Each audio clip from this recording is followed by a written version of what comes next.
The right to offend is not some pesky little part of freedom of speech that we have to put up with. It is the heart and soul and lungs of freedom of speech. It is the coursing lifeblood of human progress. It is the instigator of liberty and modernity and science and understanding. What a laughing stock today's student leaders are, that they can so casually dismiss the right to be offensive without realizing that their lovely, enlightened lives are the gift of individuals who gave offense. Offensiveness is not just something we have to begrudgingly accept. Offensiveness is the motor of human progress. Now broadcasting from the Right to Offend Media Studios in sunny South Florida, bringing you the latest in politics, current events, art, and pop culture. This is the Whitfield Report Live with Sam Whitfield. But giving offense is good. In fact, it's essential. Well, welcome to tonight's Wednesday edition of the Whitfield Report, everyone. I could see the intro and hear it that time, Sam. That's the first time in months. Yeah, well, turns out... I didn't even realize it. I was bobbing my head along to the music, and about 30 seconds in, I was like, oh shit, I could see the intro this time. Giving offense is good. Yeah, well, actually, on that note, real quick, shout out to the Rumble Tech team, because it seems like they actually listened to people's feedback on, like, the fact that studio premieres weren't working, and same with, like, some small things. So I gotta say, like, keep on doing what you're doing, like, fixing the studio, guys, because it does work. We're starting month 2 of the partner program, at least here on the Whitfield Report. But I know Max, like the Right to Offend Media channel in general, has had major success with the partner program. So, yeah, and it's interesting. We've had complaints about Rumble. Sure, that's definitely a true thing. But it's funny because the complaints, even though we're not the huge channel, have generally at least been like down the pike, something's happened, which is a cool thing about Rumble. And then another cool thing about Rumble is that I'm pretty sure, you can correct me if I'm wrong on this, they don't have anybody promoting terrorism on the front page. Yeah, that's pretty good. That's especially to like 13-year-olds. Like, wouldn't it be awful if you were running a streaming website and the top guy, and it was for 13-year-old gamers, right? And the top guy promotes terrorism. Like, it's bad enough if the top guy is a titty streamer. Shout out to Chibi in the chat. I talked to her a little bit. Shout out. Hey, Chibi. Always pleasant to see you draw by. But the titty streamer or the terrorist streamer? Titties and terrorists. That's Twitch now. Take your pick. Yeah, it doesn't seem like those two would go hand in hand either. But somehow, Well, no, because your hands would be full of titties. But apparently, that's not enough to stop Hasan from ravenously supporting. He's collecting and trading support for terrorist attackers and groups as if it was like a Pokemon card. Even after terror attack happens in Boulder too. Now, after and during and before, maybe even the guy liked him. Who knows, right? I'm not saying he did. I've not seen anything to say anything specific, but it wouldn't be surprising that a guy that hates Jews enough to go and burn Holocaust survivors might listen to a guy that also says that you should do terrorisms. Yeah, and by the way, I do want to clarify something that has been misreported on in the media. The group that was attacked in Colorado, they were not pro-Israel protesters, like protesting against Gaza. there's an organization out there nationwide that is simply like gathering and fundraising money to bring basically Yeah, the hostages. they're raising home. money for both legal funds and needs of the families and things like that of hostages that were taken in the October 7th attack. Yeah, they're not protesting against Palestine, and so, but it's been misreported even in like the Denver Post, which shame on the Denver Post for misreporting on that, by the way. Which is, I just want to point out real quick, before I go off, we denounce terrorism here. Facts. Yeah. Like what this man did was a horrific thing. And I don't care what side of it you're on. If you can't point that out and just say this was awful, and it doesn't matter what his fucking cause was, then you're already a retard. Log off the fucking computer, bro. Sorry, I just had to get that one out there. Like, yes, of course. Like, who supports this shit? We've already done a stream, Sam, where I was telling you just a week ago that he supported the last terrorist attack. Yeah. He read out the manifesto. He laughed at it, thought it was funny. Hearts in the chat for the terrorists. Now, this week, this guy's throwing Molotovs. I will say this. Hasan did denounce it. He called him insane. Holy shit. Good. He did. And then he said it was bad optics. That you shouldn't burn Holocaust survivors because that's not going to help. It's not productive. That's what he said. Burning Holocaust survivors. It's not going to help the cause. Isn't productive, Sam. Well, yeah, that's kind of what Craig was saying is like Hasan. No bad tactics, only bad targets. Craig was saying on Twitter that like he didn't feel like Hasan's apology was genuine, and yeah, nobody because it wasn't. Nobody with a brain. And it's because he's in the little hug box of Twitch, which, by the way, today's list is about top 10 list. Nancy. Top 10 list is top 10 reasons not to stream on Twitch this week.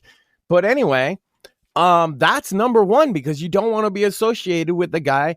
He's praised. He recently praised. He said his favorite flag was Hezbollah. Yep. Yeah. Because it had a gun in it. Mm-hmm. Yeah, just because it had a gun, right? It's not because they're a terrorist organization listed as such by the United States government, by the way, Sam. The same with Hamas, which is a terrorist organization, according to the United States government and the UN. Yeah. Right? And so Twitch Terms of Service says if you promote or support or even display quote unquote terrorist propaganda, that you could be permanently banned. Sam, I remember. Hey, Dan Clancy.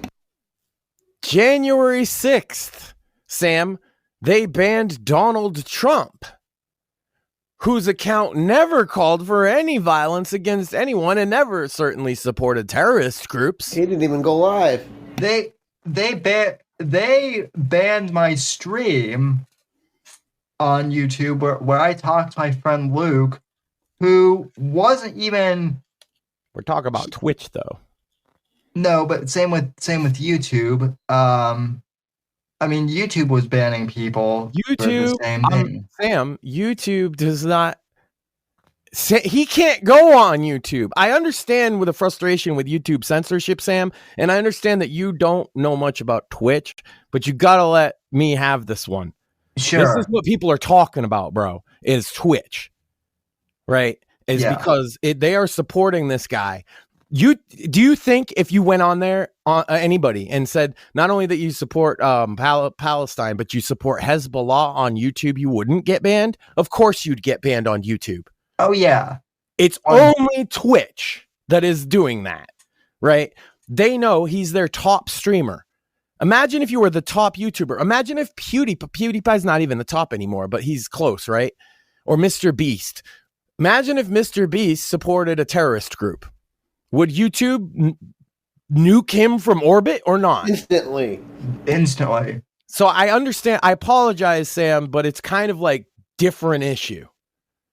Yeah, no, you're right. I'm not I mean, I've watched Twitch, but like I'm not like I have an account over there, but I never use it. Right. And it's beyond just like the Twitch people, Sam, like gamers, like the Zoomers that talk politics, that they like not even political people anymore are talking about Hasan right now. Right. It's in iDubbbz and all his little posse of fucking morons. And it's because like we all know how you think YouTube is rigged, and that's kind of why I stopped you, because it is, but you have no idea what Twitch is like. iDubbbz threw in with Hasan and immediately fucked his event. iDubbbz threw in with Hasan and set the internet into a fucking blaze. Actually, if you really want to pinpoint it, it started with Ethan Klein's content nuke on Hasan.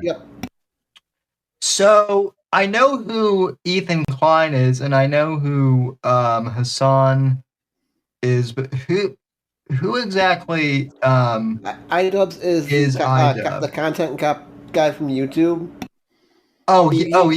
He's the content cuck.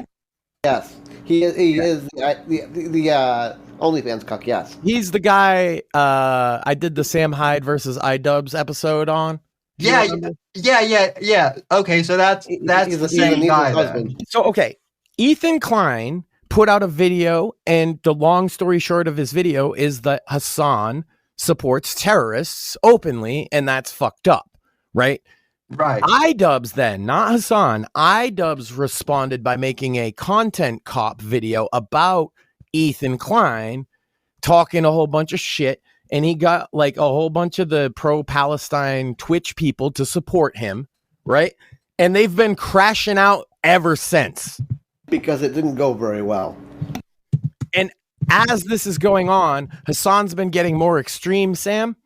Okay, and saying more and more. There's a couple of videos I could point us to show all the extreme things he said, but quite frankly, a lot of the people that might come and watch this that know about this stuff, Sam, they've already seen it all. You've probably only seen a fraction of it, so I'm going to try and find some good clips to show you.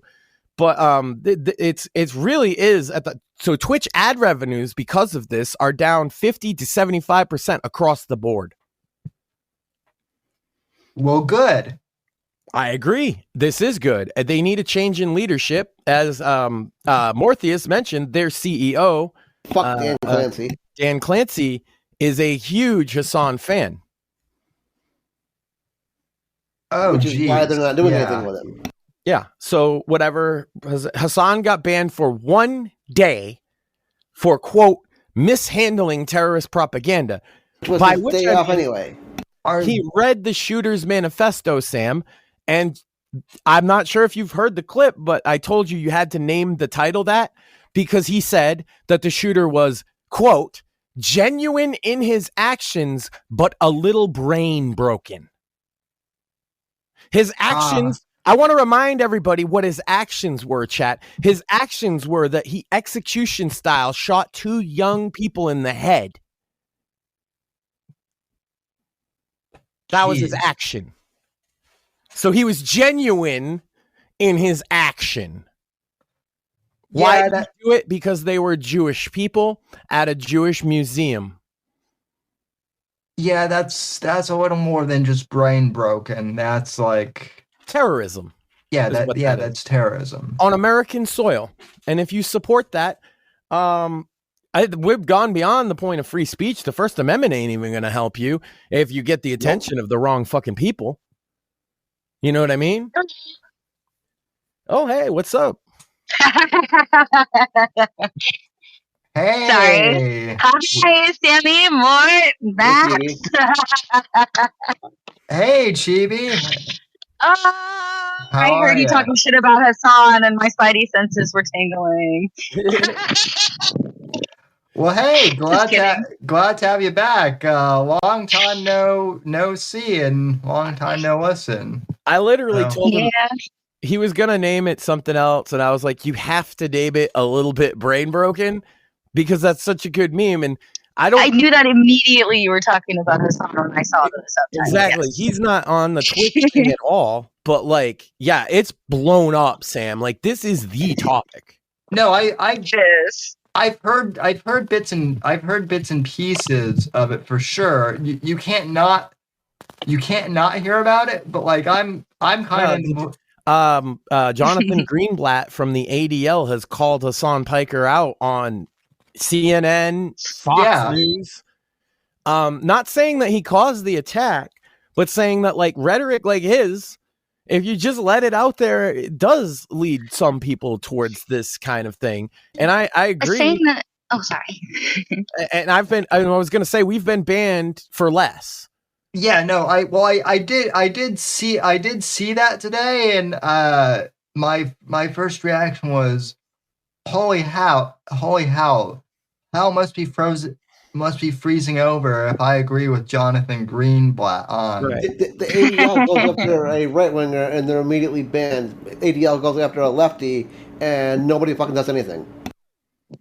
That's usually the case. I'll tell you this: like, there are people at Amazon that now know who Hasan is that didn't before, right? Because Amazon owns Twitch. Oh yeah. And I bet you the like corporate upper staff of Amazon did not know who Hasan Piker was 3 weeks ago. But they do now. Yeah, he's a problem. Yeah, Jeff Bezos probably has no idea who. Well, he does now, and he does. He does now. I bet you anything. Jeff is going to ream out the Twitch, CEO. And what Hasan doesn't realize is what a lot of people on the right didn't realize at one time, and they all got banned too, is like, just because you're the big guy not getting banned right now doesn't mean that you're not going to get stomped out, because guess what? You're just one guy. They can just, if the Amazon investors are like, hey, you need to do something about this one guy, it's real easy to just ban one guy. They'll have a new CEO for Twitch. I mean, I'd imagine if Dan Clancy keeps, glazing Hasan like that, I'd imagine that they'll probably appoint a new CEO. As they should. Or that would be smart anyway. They should. Eventually, they're gonna lean on him, right? And they're gonna say, look, you're either gonna get rid of this fucking Hasan clown, or you're gonna like be out. Period. And they should, because he is like blatantly breaking their terms of service. What some people are alleging what he's doing is a crime. I don't know. I'm not a fucking cop, right? And I don't like the idea of investigating people unless they make very specific statements or something. And he doesn't do that. He's a big dog whistle guy. He should be allowed to dog whistle, but not on Twitch, because that's their rules. And they banned our girl, shout out to fucking, Core, right, Sam? Yep. His friend Zuli Tittles got banned for some bullshit reasons not that long ago, way longer than one day. And she doesn't support anything bad, ever.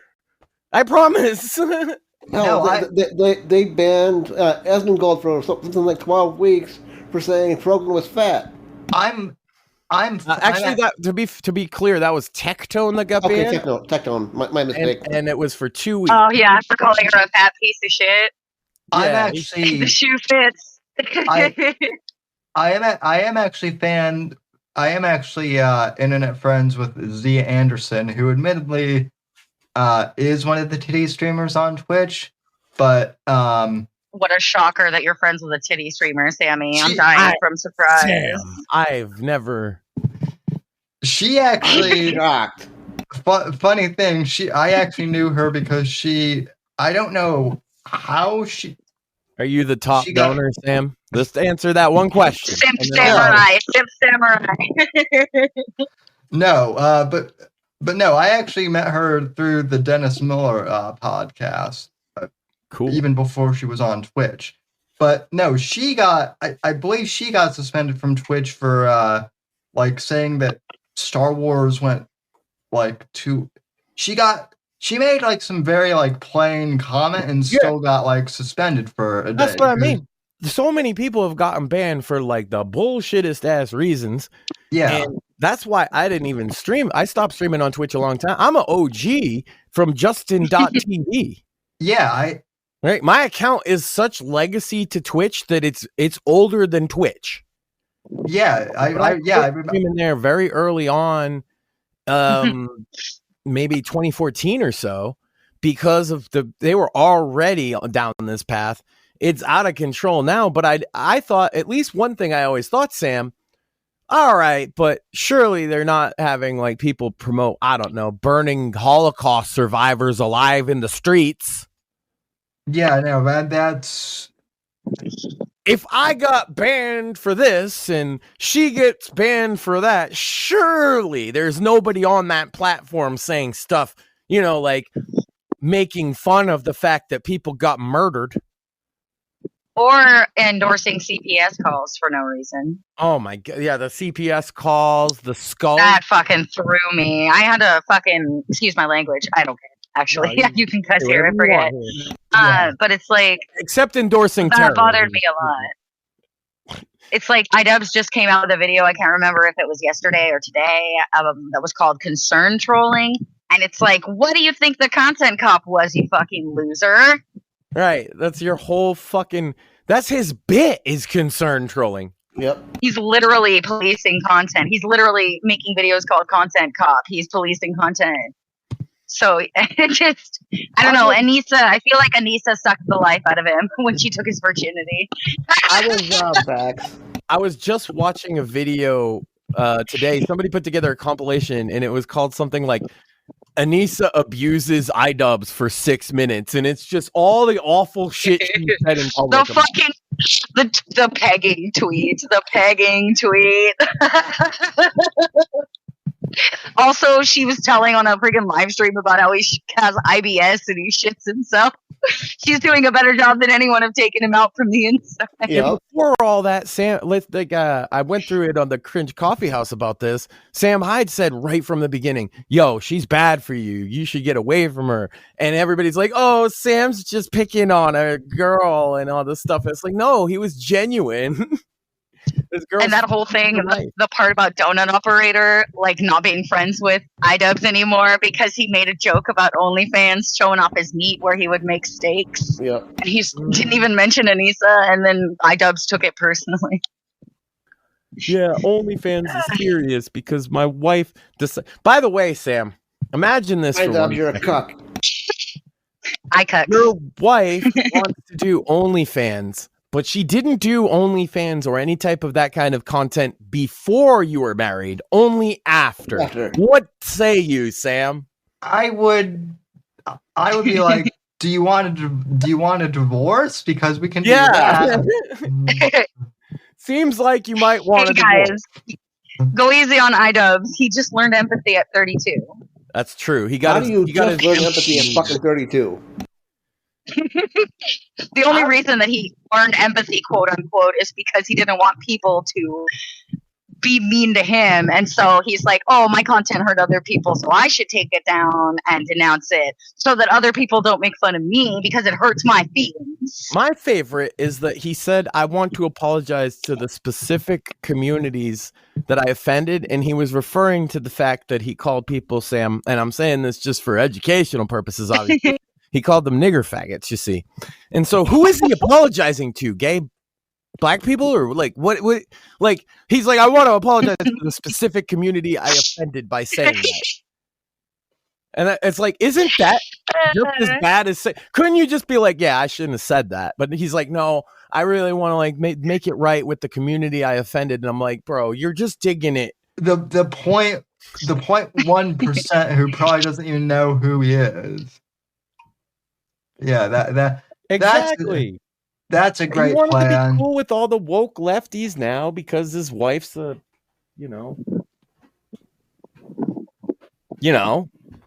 wife, outspoken. That's a good word. A hoe.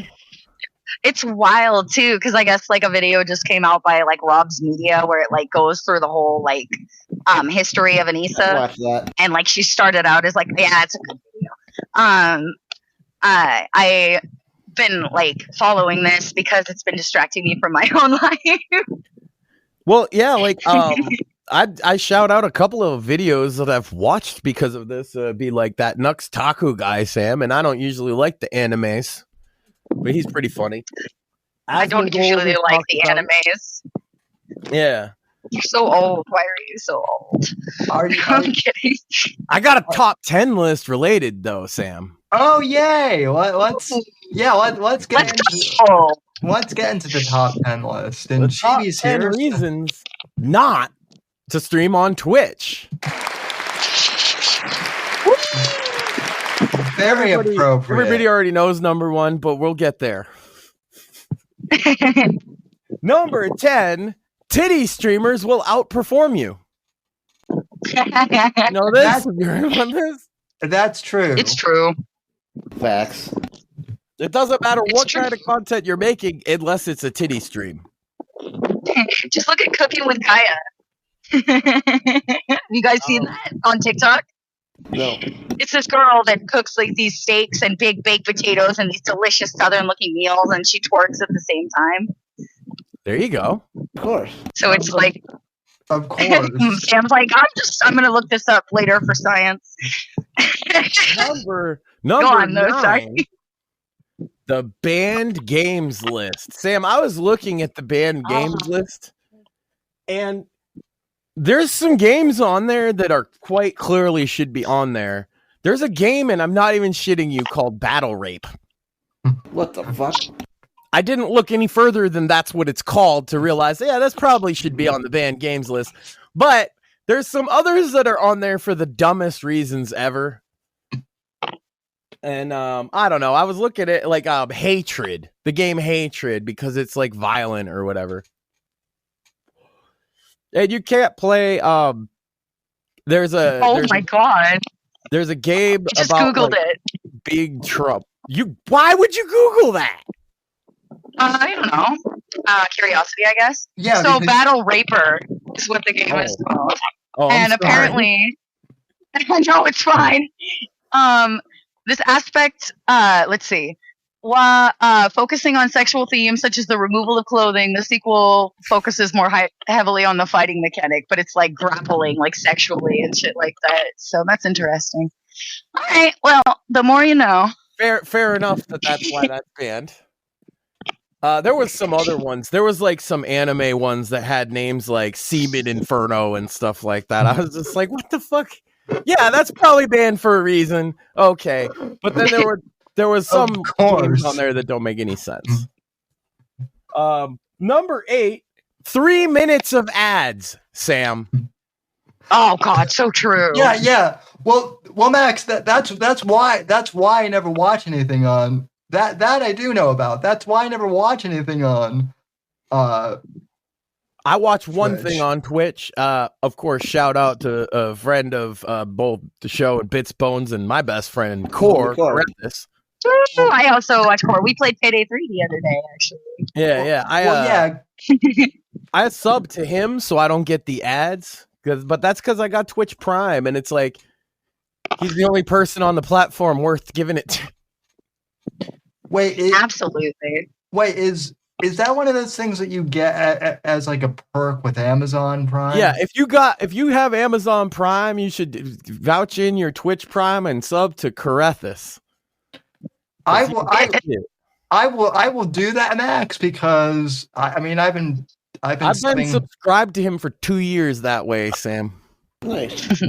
Yeah, I've been subbed to Amazon Prime for forever, and so I might as well. You have to redo it each month, but it's cool because it shows up on stream.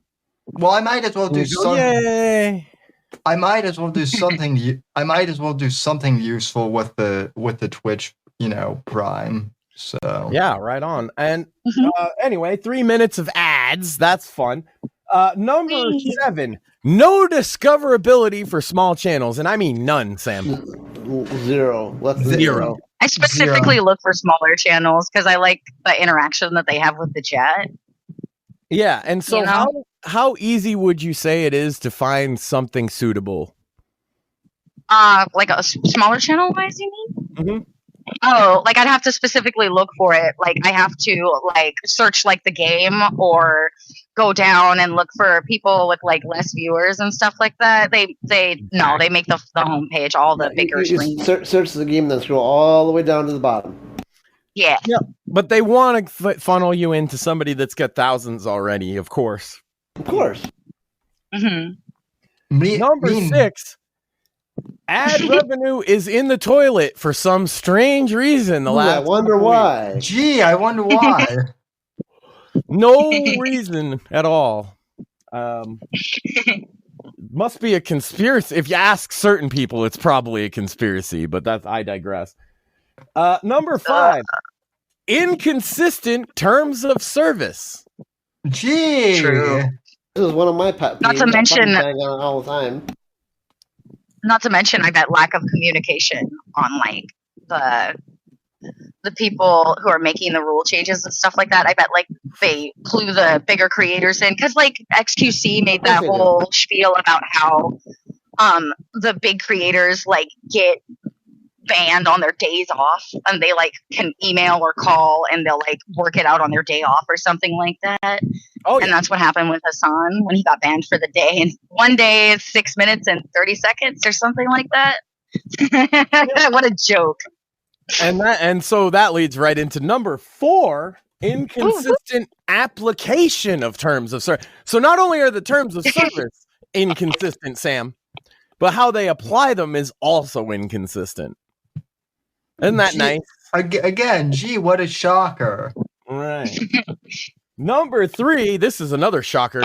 Chat censorship. See, I love Rumble because we basically have no censorship at all on our chat. Well, Max, this whole top 10 list might as well be reasons to stream on Rumble. Here's what I'm doing.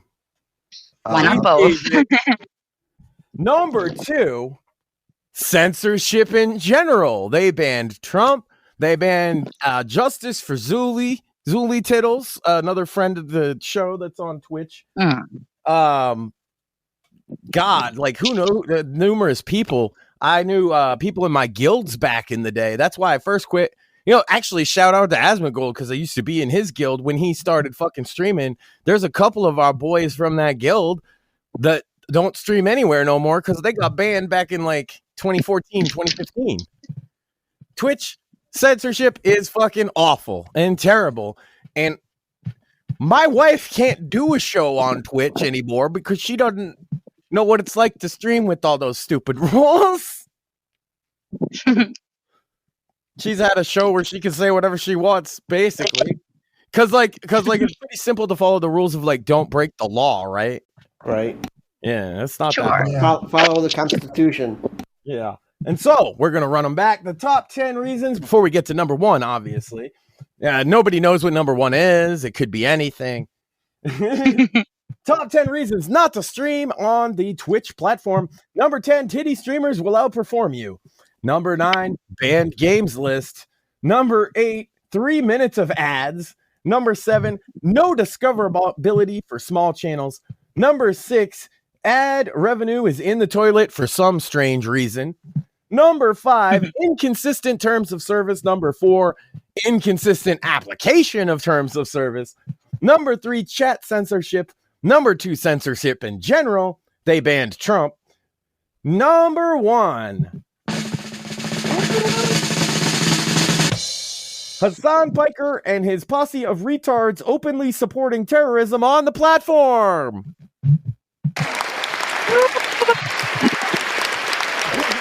Although maybe that deserves. Yeah, for Twitch, yeah.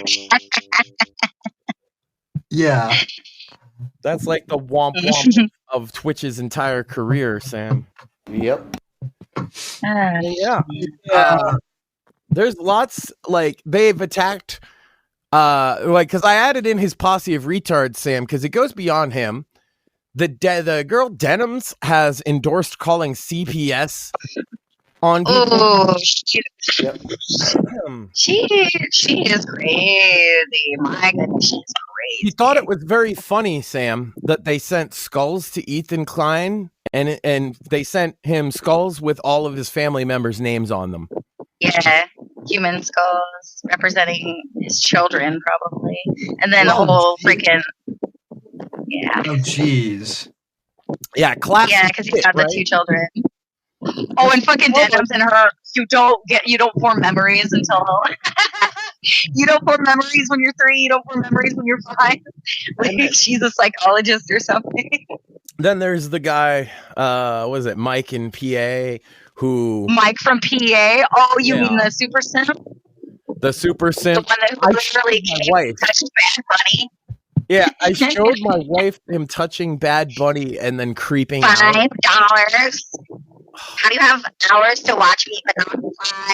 How do you touch her and freaking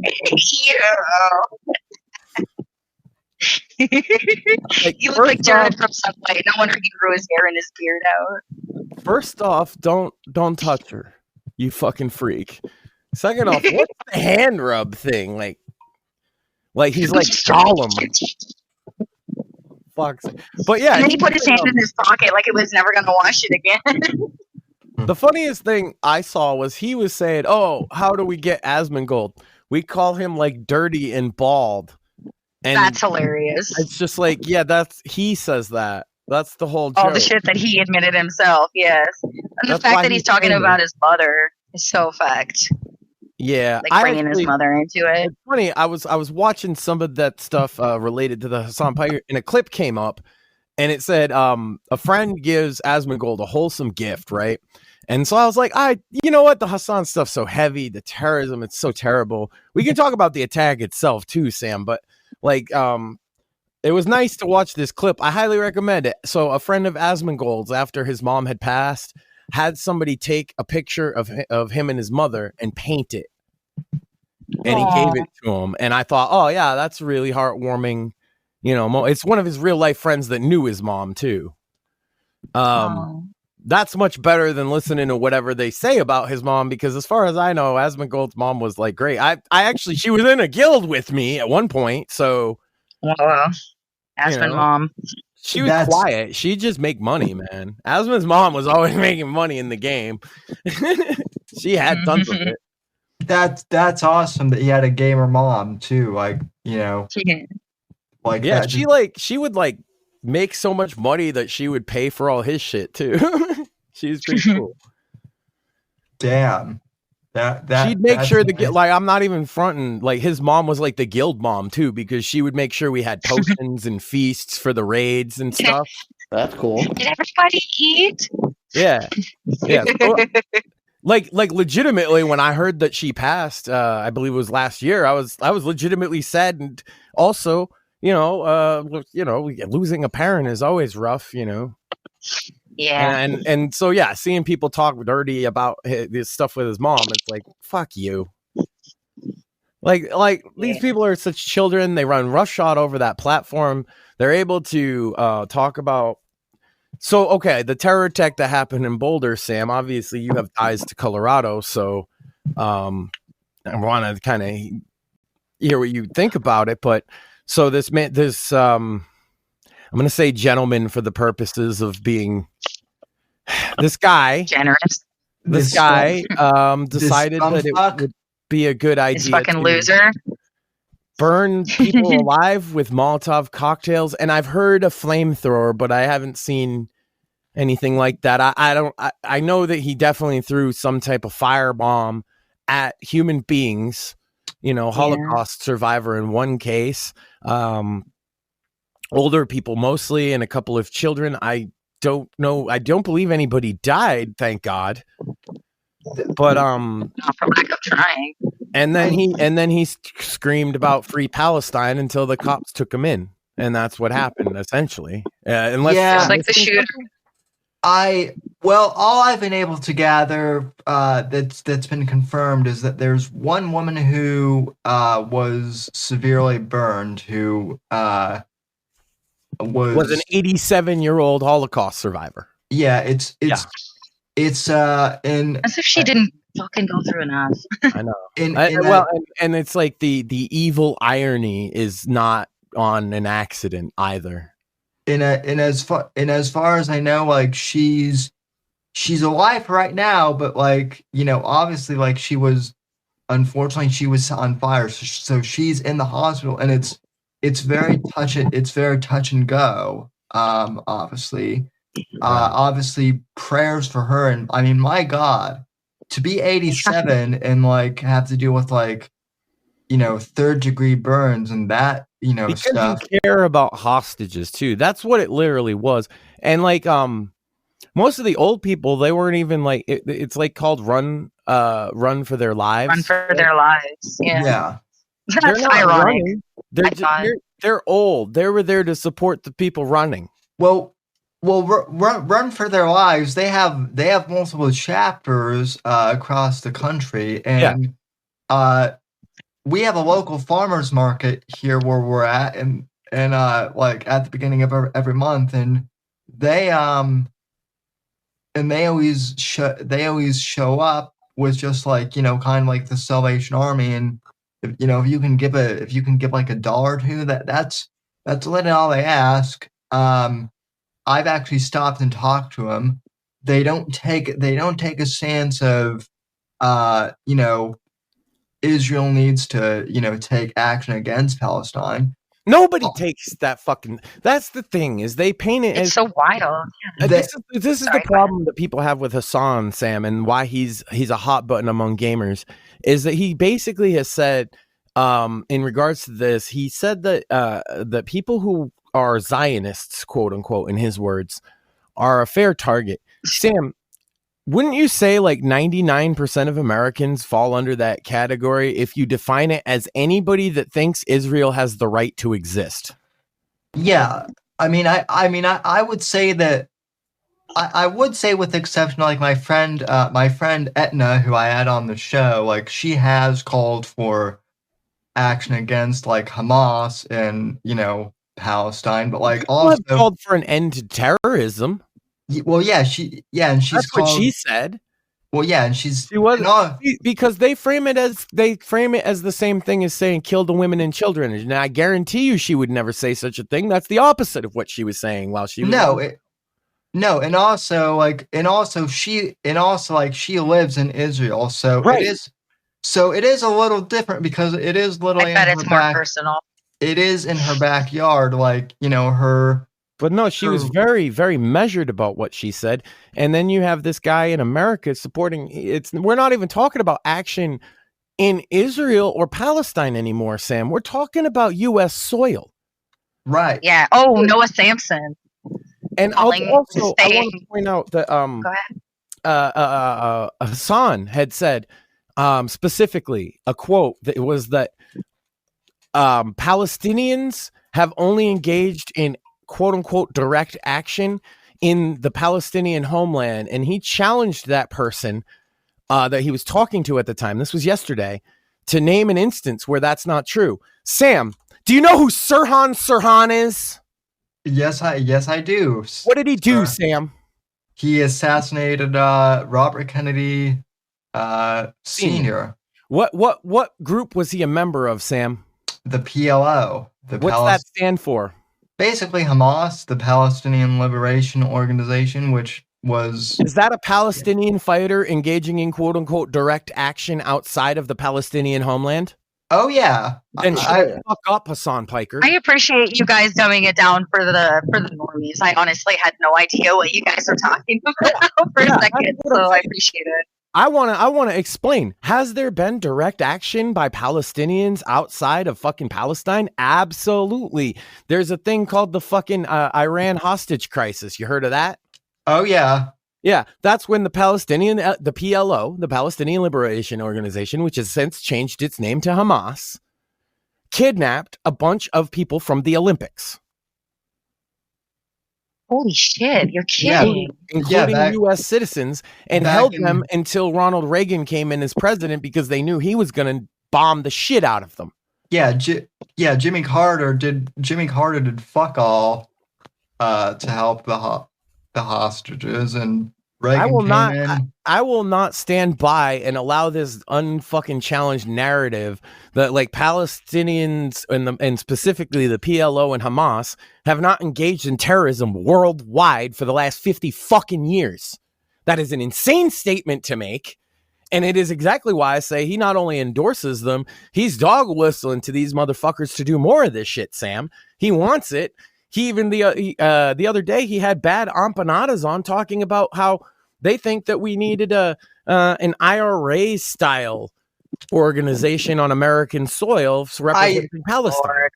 I did see that, and I mean, Max, as if you and I said this, Sam, we'd be picked up by the fucking feds.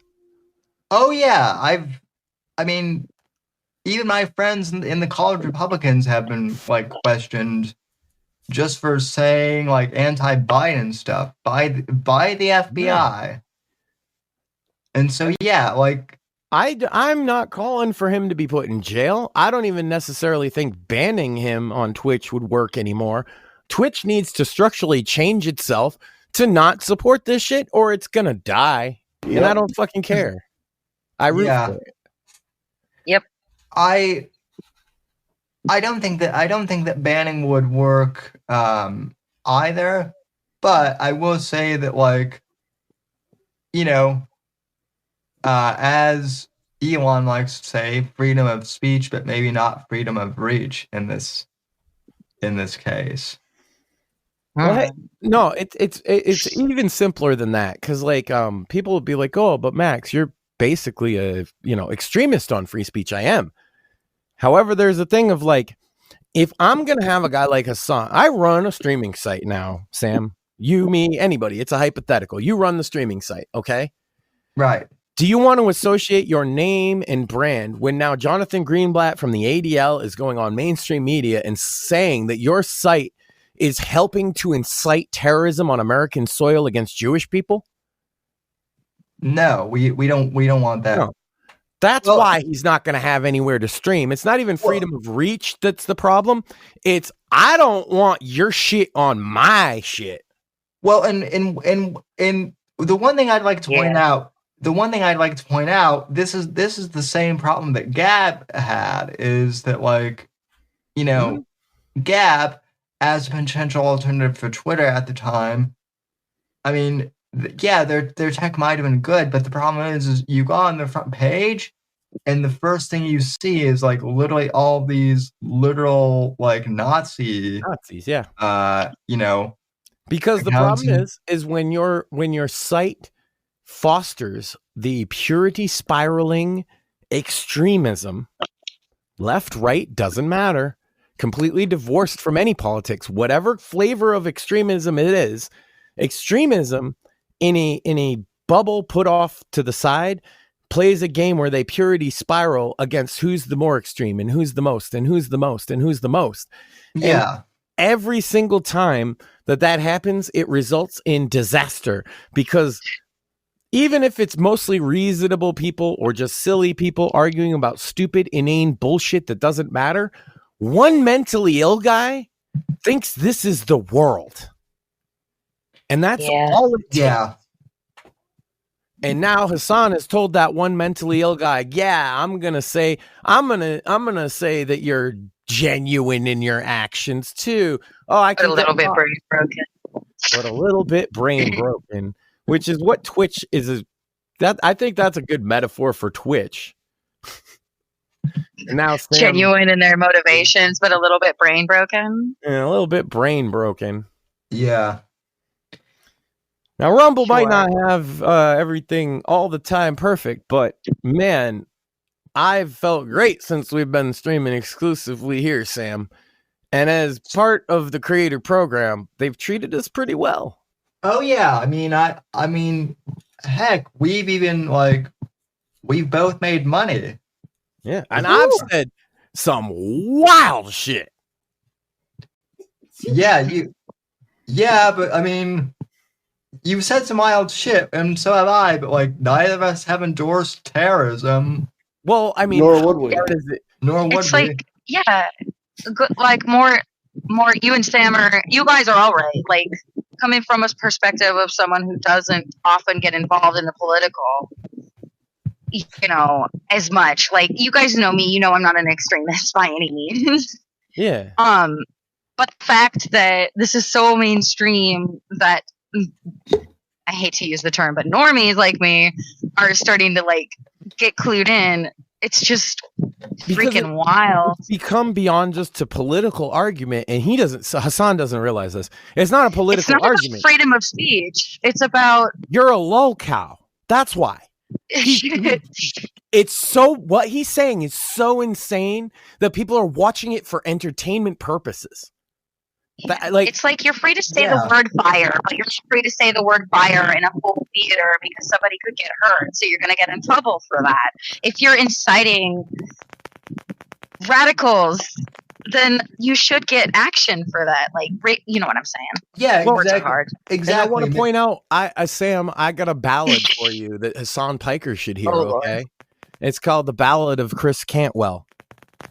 And it goes a little something like, purity spiraling extremism makes you a loser. The end.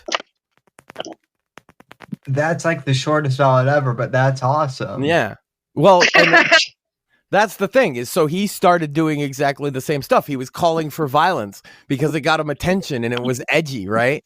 And then what happens, Sam, is you have to continue to fucking up the ante. That's what entertainment is. So when you choose your entertainment persona to be that fucking extreme, there's only one way to go. You either have to call for even more terrorism, or you have to turn into Gigi Allen and start eating feces. Oh, Lord. God. And it seems like his fans are crazy too. That one chick that was like, "Don't drink it. Well, don't drink it on stream. Put it in a glass." You know, moral grandstanding. Let's go. Oh God. Streaming on Twitch is a race to the bottom. TikTok too. I'm not gonna lie, TikTok too. But Twitch really has it's just got this homegrown quality of like cringe corporate crap slopped over Hasan literally glazing terrorists. By the way, Max, speaking of TikTok, the clip of you challenging what's his face? Andrew Tate to a fight. Speaking of another asshole. Oh my goodness. That little clip is my highest viewed clip on TikTok. And that's hilarious. It's all Andrew Tate fanboys being like, "Oh, your wife is gonna kill you." Well, I wish your friend Max would fight Andrew Tate, and it's like, all right, well, get on the phone. That's right. How old is Andrew Tate? Throw Hasan Piker in the mix now. And Sam Hyde. Tag team, let's go. Well, there you go. You know that Sam Hyde would give anything to punch Hasan Piker in the face. No, I have to promise that Sam Hyde won't be there because otherwise he won't show up. However, and then bring Destiny, and then just surprisingly bring Sam Hyde and Destiny, just every one of Hasan's. No. Samuel El Haido.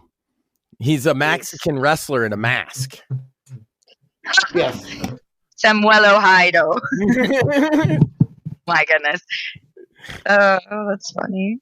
No, but Hasan acts like he's a big tough guy. Isn't he 5'8"? He's pretty tall. Oh. I'm not sure how tall he is, but I'm pretty sure he's at least 6 foot. So Max, you said you had some clips that you wanted me to react to. We had the other thing. So I want you to watch this video. It's actually a shoe on head video, Sam. And the reason is because it's about a recent anime that came out and the reaction to it from a lot of feminist women. And it's because the movie is about a disabled woman in a wheelchair and a young man falling in love. They're both in their early 20s. I know, 6'3", anime, everybody wants to know how old they are. They are both of not only legal, but normal age to tell that type of story. And so it's very wholesome. There's no sex or anything like that. It's just a young couple. Takes her out to the ocean. Yeah. So at the end, her dream is to go to the ocean. So he literally carries her in his arms into the ocean just so that she gets to experience that. And it's very sweet. And a lot of people were really digging it. And then feminists Twitter found it. And so I'm going to send you the link right now on Twitter, Sam, to the video, because it's about, wheelchair related stuff. So I figure, yeah. you guys would have a perspective on it at least. And you guys always talk about like this is why I wanted to, especially is you guys always talk about from your perspective, obviously as guys, but the movie's about a girl in a wheelchair's dating experience, which would be a little different. I'll provide the girl's perspective too. There we go. And while you set it up, Sam, I did have a question for you and Mortheus about that very thing. Is would you guys consider a relationship with a girl who is in a wheelchair, acknowledging the fact that there's practical issues involved, right? I for one would consider and have, but like the issue is like it wouldn't be really hard to make that work practically. I totally get that. It wouldn't be practical. So yeah. And it's not that necessarily you need somebody to take care of you in a relationship sense. It's that you both would not complement each other's needs in such a way that it would actually complicate things. Right. Yeah. And actually, I take it even further. I've actually had people in the past suggest to me, "Mort, you should date a girl like you." I'm like, no. Like, I would consider it. What, like a nerd? Oh, you mean? Oh, okay. No, somebody in a wheelchair. I'm like, when I think of you and Sam, I don't think of wheelchairs. I think of like politics and nerdy shit. You know? So it's like I automatically was like, what, like a nerd? Yeah, well, I think that's what you're looking for. Yeah, well, what do you mean, you people? Yeah, what do you? Yeah. No, I mean, more, and I would date the hell out of nerds. Yeah, that's what they keep. Sure. They want a nerdy goth girl. That's what they want. Facts. Yeah, good luck with that. Mm-hmm. Nerdy redhead, but you know. Oh, even more specific. Okay, good luck with that. Oh Lord. Nerdy redheaded goth. There you go. Oh, okay. Well, yeah, super specific. So. Yeah, them big titty goth girls. Or Trish Stratus, right? Just the goth. Well, yeah. I mean, they don't care. They exist. They're out there. For sure. Did you get the link? Yeah, I'm just trying to. By the way, Hasan is 6'3". I also Googled that. Oh, okay. To comment on the game earlier, I doubt that that's even the most sus thing that's on my Google history. So you don't have to worry about it. My FBI agent that's watching my Google search is like, what is wrong with her? To be fair, I believe that. So yeah. Having known you a little while, it's like, yeah, she probably searches shit she hears because she wants to know what it is more than she should. Yep. Don't you fucking call me out like that. Well, we're all guilty of that. So I've searched things out of curiosity and then I've immediately regretted it. Like what? I'm not sure if you want that top 10 list. So yeah, top 10 things Sam has regretted searching on Google. That's a top for the future. Oh God. Top 10 things that Max made Sam Google and he regrets it. No, top 10 things Sam has asked Grok. I really rolled myself into that one, huh, guys? So, that's our Sammy. But no, we have this Shoe on Head video. Who I don't think I've heard of Shoe on Head, but I've never watched her. I've never watched any of her videos. I've seen Nux's reactions to some of her content. She's a lefty, but she's like a sane lefty, I would say. One, and like her line in the sand, where I think like she's kind of turned a corner, is the same as like J.K. Rowling in a sense. Is like she's very pro woman stuff, right? And she sees the trans stuff as maybe encroaching on woman stuff. And so she is on the left, but I don't think you'll disagree with this. I wanted to like let you know you're not going to disagree with what she's saying here. I don't think. Yeah, well, let's see what this is about. So. I more want you guys' reactions to the tweets that she's looking at, because some of them it's like wild. Yeah, sure. Do they want money, status, fast, expensive cars? What is the ultimate male fantasy? Is it fame, fortune, 3 hot chicks at once? Hell yeah, brother. No, according to men on the internet, it's something a little more simple.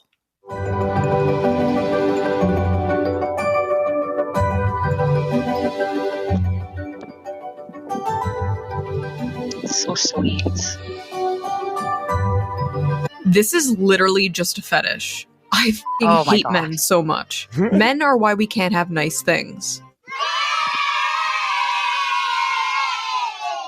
As I was working on an upcoming video, I made the terrible mistake of logging onto Twitter, where I saw this post. A montage from the anime Josie, the Tiger, and the Fish, a movie about a college student who's assigned to take care of a paraplegic girl, and spoiler, eventually they fall in love. Fuck YouTube ads. You brokey, you don't have premium? No, I'm kidding. You don't have ad block? Yeah, no, I don't.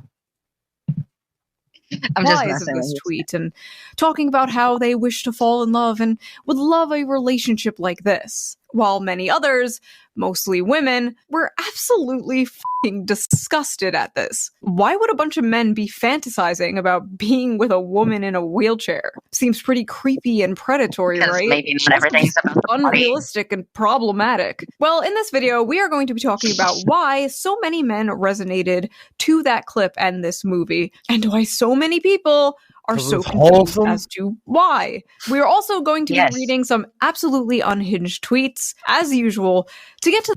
So I do want to point out kind of beforehand, my personal experience, it seems that like a lot of these feminist women, they project a lot of their perversions onto others about women onto men. Yeah, see, like from where I sat, I immediately was like, oh, that's a very cute anime about a couple. Right. And it's a cute twist too. Oh, well, she's in a wheelchair. That kind of, I mean, it's like the typical like romance story has to have some type of problem and in some type of resolution, right? And there you go. A conflict to overcome. Yeah. So it's a beautifully told story. Also, I want to point out it was literally made by a 70-something-year-old Japanese woman. Yeah. So it's not a male fantasy at all. It's a woman wrote it. Yeah. Basically a grandmother, if I had to guess. Yeah, probably. To the bottom of why such a wholesome post turned into, once again, another battlefront for the ongoing, never-ending gender war. Men versus women, women versus men, the male loneliness epidemic, the female loneliness epidemic, the dealing with dating apps. Do men prefer thin women or curvy women? Brunettes or blondes? Do women like dad bods or fit men? Do they like beards or clean-shaven? Oh yeah, that reminds me. Let's quickly get into today's sponsor, Nope. Oh, he also doesn't have a sponsor block. You should get that one. Thanks to Henson Shaving. Henson Shaving is on a mission to build parts for the International Space Station. Don't care. Going cost of buying her wig. Imagine of all the tourists. videos with ads. Yeah, you can subscribe to Rumble Premium. Yeah, hi. I have a question. Yeah. Was the upskirt shot necessary in order to advance the plot?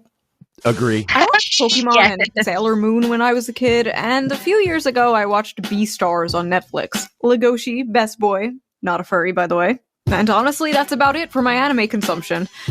Unless you're counting VTubers. If you're counting VTubers, I watch a lot of anime. But because of this clip going viral, I watched Josie, the Tiger, and the Fish, and, well, I thought it was a good movie. I recommend watching it. I thought it was a really cute, good story. I only cried a little bit, and I completely understood what the tweet meant by calling it the average male fantasy. So, what was wrong with it? Why did this clip go so viral in such a negative way? Why were thousands of people angry at this post? Well, let us dilly-dally no longer and read some of these angry replies to get a better understanding of what the issue is, shall we? Wholesome male fantasy, and it's fetishizing a disabled girl for him to control. Oh. What? Oh no. They think, oh god, why? Do you think Always just because you're in a vulnerable, wheelchair always you have happy, no always needs you? consent? Pretty perverted. Yes. They're throwing in the That's 50 Shades of ridiculous. Grey She's bullshit. babies.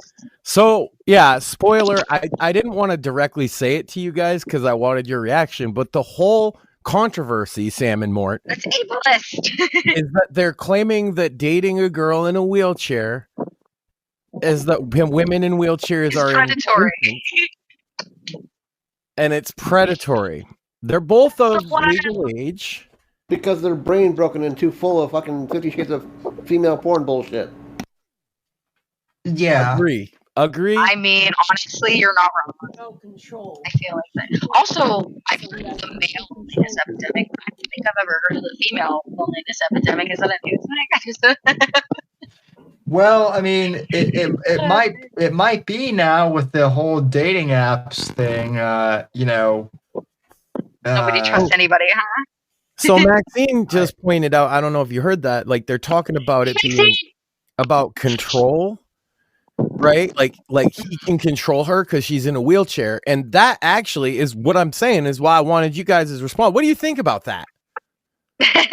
Are you, if you're in a relationship with a broad, are you being controlled? Fuck no. Not unless they like it. I mean, bullshit, man. I mean, Your kind of answer coming a mile away. sometimes, but generally no. Only in the bedroom. Yes, exactly. That's what I was insinuating. Yeah, I mean, obviously there's some of that, but like, yeah, it's like, are you a fucking, like, they're literally making this woman into some kind of like vegetable. Well, She's that's what not lefties even a do. quadriplegic. No, Even if she was. I went and I read the fucking the manga thing, or whatever, the storyboard. I'm not sure if it was a manga or a storyboard, and so I didn't watch the fucking movie yet. But what I saw, like, yeah, it was oftentimes she was busting his balls. Right? They had a back and forth. They had fun together. Like, it's not just, oh, he takes care of the wheelchair girl and wipes her butt. They're going out on dates and stuff. It's like a normal fucking romance story. I'm sure she could wipe her own butt. Yeah, she takes care of herself almost entirely. He helps her, like, get up and down stairs and get the fucking appointments. That's like what he was doing at his job. So basically, what my best friend Luke would help me do if he were, in town or something. Yeah, or like, something let's like say that. let's say you lived on your own, Sam. You might call somebody in to just tidy up the house or whatever. That's what he was doing. Yeah. And then he liked her. They got along real well. He started hanging out to talk to her, and they fell in love. Like, it's a beautiful story, actually. It is. I actually kind of want to see this now, if I'm being honest. Yeah, I'll probably watch it after the show. Cool. So. Where are these fan fictions coming from? There were like hundreds of tweets just like this. Why did they see a cute montage of a happy couple, a man and a woman happy, together? I know, unheard of. Why did they see that and then immediately come to these conclusions? Like, as someone who actually watched the movie, Josie is not always happy, and she's absolutely not portrayed as some, like, vulnerable, ooh-woo, sex doll waifu. She's boisterous, she kind of has a foul mouth, she's very sassy and headstrong, she, like, straight up calls him her servant, but she was also very depressed.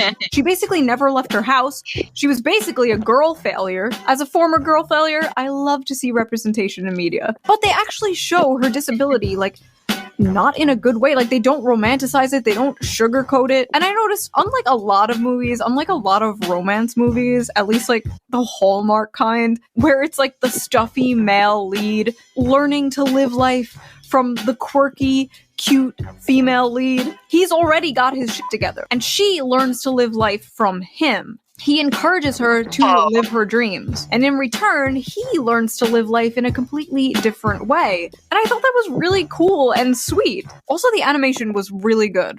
Is anime good?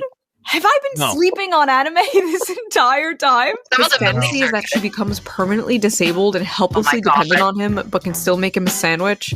Sounds about right.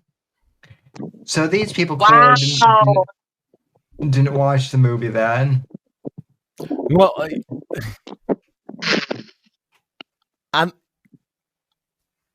look, you can still make sandwiches, right? Yeah, of course, she's a sandwich maker. Never mind, keep going. Yeah. What about tendies, though? Okay, she can make tendies. We're good. Well, and I'm sure she can throw them at you too. Yeah. After watching the movie, these tweets are even more insane. But even putting the movie aside, just seeing that like cute montage out of context, where the fuck are they getting this? These are very clearly just two happy people. But because the caption was the average male fantasy, their mind immediately goes to the darkest, worst faith interpretation of this. Because men only ever, Sam, ever think about sex. Yeah, well that's what the feminists like to think. So. And they never think about Rome. We only think about sex every like 7 seconds, but we think about Rome. We think about Rome for those 3 other seconds. So. No, Rome is more of like a pondering moment, right? Rome is more like you're going throughout your day and you're like, man. But so Rome pondering about sex? I ponder about World War II a lot, if I'm being honest. Women think about sex just as much as men do. I think That's more. a fact. That is true. Not according to the feminists. But also, you know, it's just like this. We don't claim them. This is the men only ever think about sex, so therefore the average male fantasy must be sex related. When the whole point is like it's a happy couple he's like with a cute girl. That's the fantasy. Right. Well, again, it seems to be all these feminists like projecting. If she was fat as well, they'd probably be more okay with it. Yeah. Yeah, if she were fat and ugly. Yeah. The problem is these people can't see any humanity in men. They can't see any humanity in humanity in general. Average male fantasy equals girlfriend with no agency who's completely physically dependent on you and So you said Shoe on Head is like a former lefty? Yeah. Well, she's like a center lefty. Center lefty that recently got married in the last 5 years. Okay. Yeah. Okay, so I would say she's like kind of a turf though. Yeah. So she's just now waking up to how like bad some of these feminists Yes. are. Not just, but over the last couple of years. Well, not just, but like more recently, I guess, is what I'm. Yes. Okay. Just wanted to. She's had like a redemption arc, kind of like Bill Maher, in my opinion. Okay. Yeah, that's fair. So. forced into blanket subservience and compliance. Sounds about right. You males are weird for fetishizing physically disabled women. Average male fantasy is having a physically disabled girl that they can abuse however they want. Got it. Abuse? Yeah. Where did abuse come into it? How dare you take her into the ocean? Well, that's... Again, that goes back to the 50 Shades of Grey. Yeah, I mean, yeah, more is absolutely right. These, I mean, have any... It's not even 50 Shades, man. These types of women are immediately going to rape in their mind because they're like, she can't get away. She doesn't want to get away. She loves him. For fuck's sake. You know what I mean? Like, yeah, these feminists confuse romance for smut now, basically. And also the assumption that, like, if she said, no, I don't want this to him, that he's going to continue. Where did that come from? They seem like they saw, Sam, a few seconds of a happy couple. Yep. And this was their response. That's why I wanted you guys to react to it, because this is insane. It is. The spoiler. Guy, I'm good. The disabled people, though they might have a special set of circumstances, I assure you, are not retarded infants just because they're in a fucking wheelchair. Yeah, that's wild.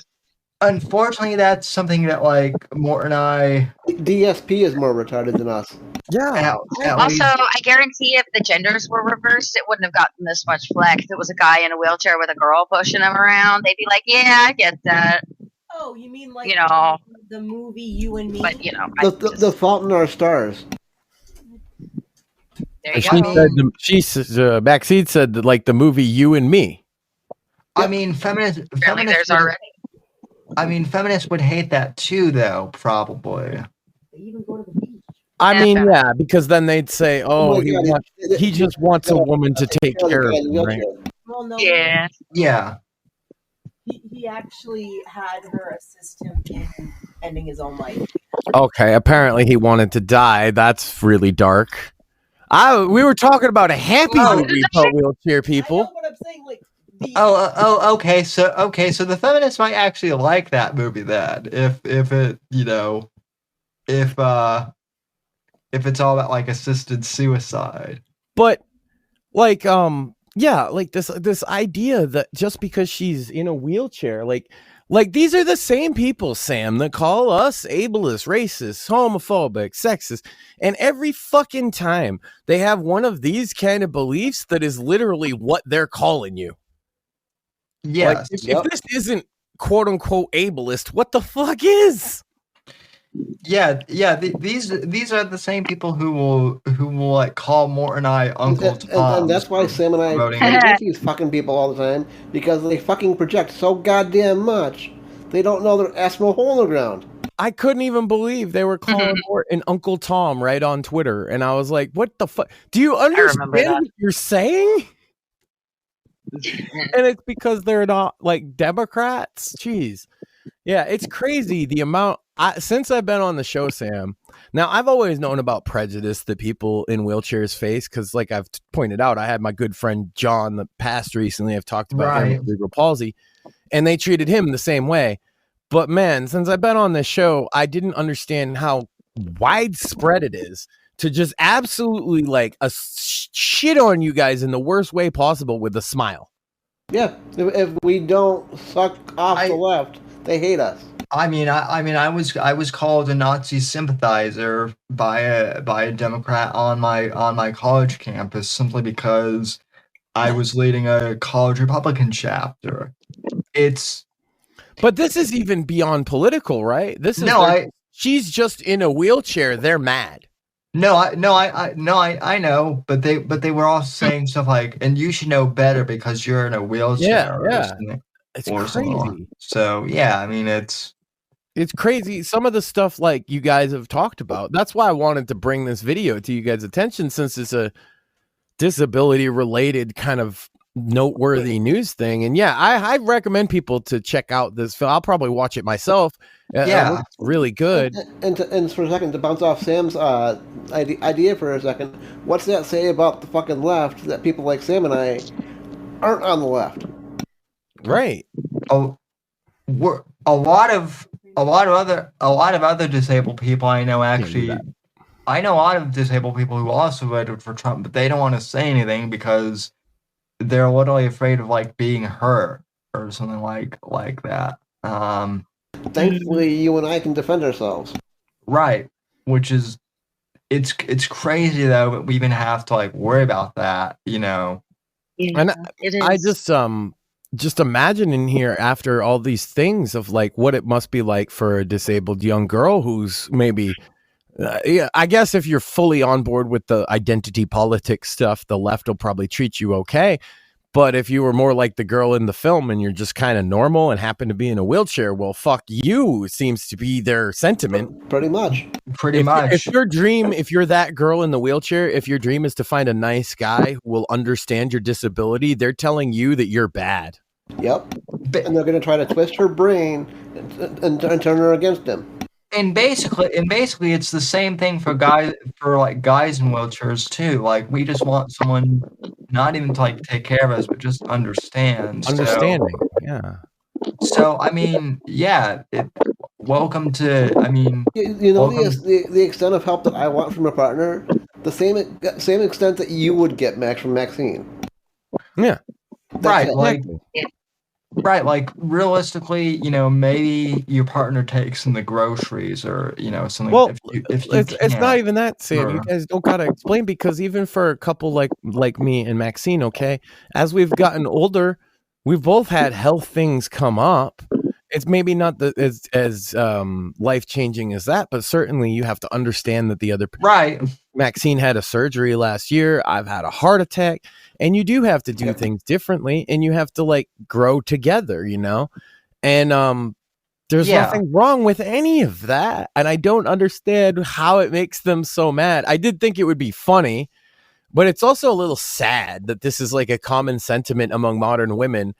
Well, I mean, I don't want to blame it on any one company, but if I'm being honest, I think it's because we have a whole generation of women that grew up on in the Disney fairy tale thing, and so they think that that's they think that that's a reality.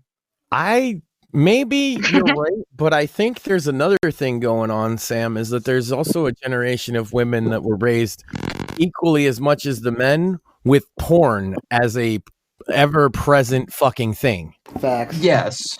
And I think young people... I think representation in all media. Go ahead, Max. Well, I was going to say, I think young people look at sex and relationships differently than us because of the prevalence of porn in culture. Yeah. I think they look through at a lot of it through the lens of having porn's always been there. And it's like... Well, but... Like in my day, if you wanted to see porn, you had to like find somebody's dad's Playboy magazine. Right. Yeah. Yep. And nowadays, that was my first exposure to that kind of media. Was finding my dad's magazine. They got it on their phone here. And they can watch like 10 midgets or whatever, or whatever kind of crazy crap. And I do think that I would say that their generation, it skews the men. I'm not sure if the women are consuming as much porn, but because the men are skewed by a lot of porn stuff that's fucking their brains up, the men have made a lot of women like a little more hesitant about men. That's what I think is going on. Well, Max, it's interesting that you say that though, because I would kind of say that it's not so much. The idea of a gooner is a new concept. I mean, for guys, sure, but also like erotica is a huge thing now too. And look, I understand the idea of that people looked at porn and women look at erotica and read romance novels, but I'm saying a gooner is a new concept. Yeah, right. But it's right. But and there are women though that are gooners. If you were a woman, wouldn't you be scared by all these gooner guys? Ignore the they're like whataboutism part of it. If you were a woman and you saw there were so many creepy motherfuckers out there that say awful things and the way they hit on women and they have like no social skills, wouldn't you be a little more leery of young guys? Oh sure. Yep. That's all I'm saying is like, dude, young guys, if you're fucking if you're not one of the gooners that acts like a creepy asshole, make up for them in your own way. But if you are, get help. Don't be a creep. Like that guy we were talking about. Get some help. Yeah, get some help. He's touching Bad Bunny or whatever, Bad Baby or whatever the fuck. Don't touch.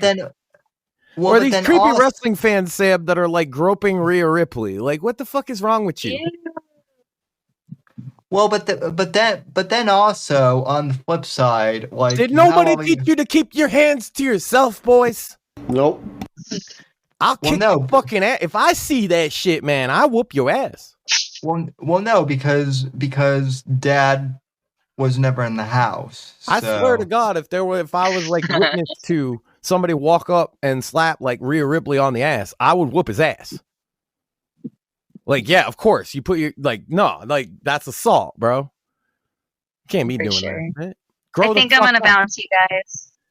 Have a good night, Chibi. Well, this has been so nice. Yeah, thanks for coming on. This was a pleasant surprise. Absolutely. Thanks for having me. All right, You're be good, you guys. You too.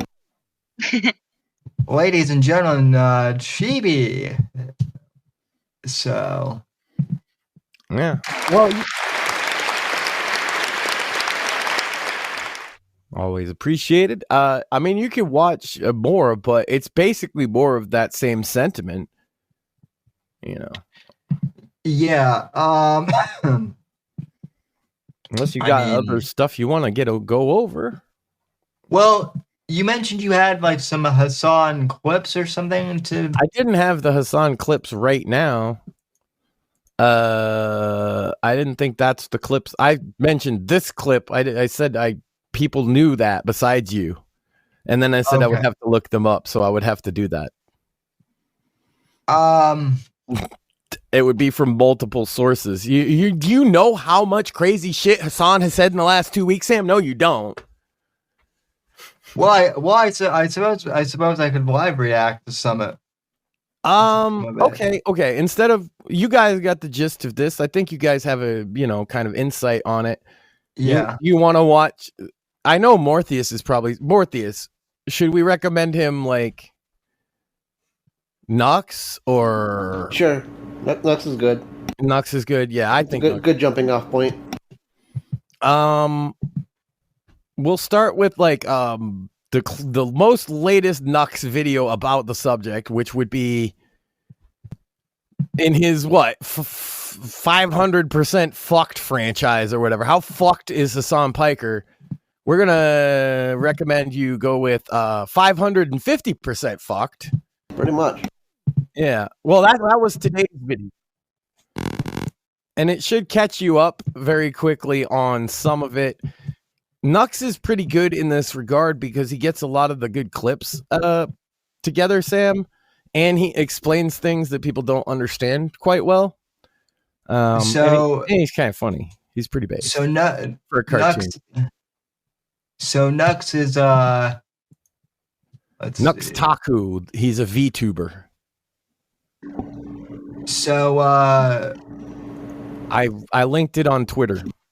Okay. Let me see here. And so he does he's been following, he's at the forefront of the Hasan Piker slow motion meltdown.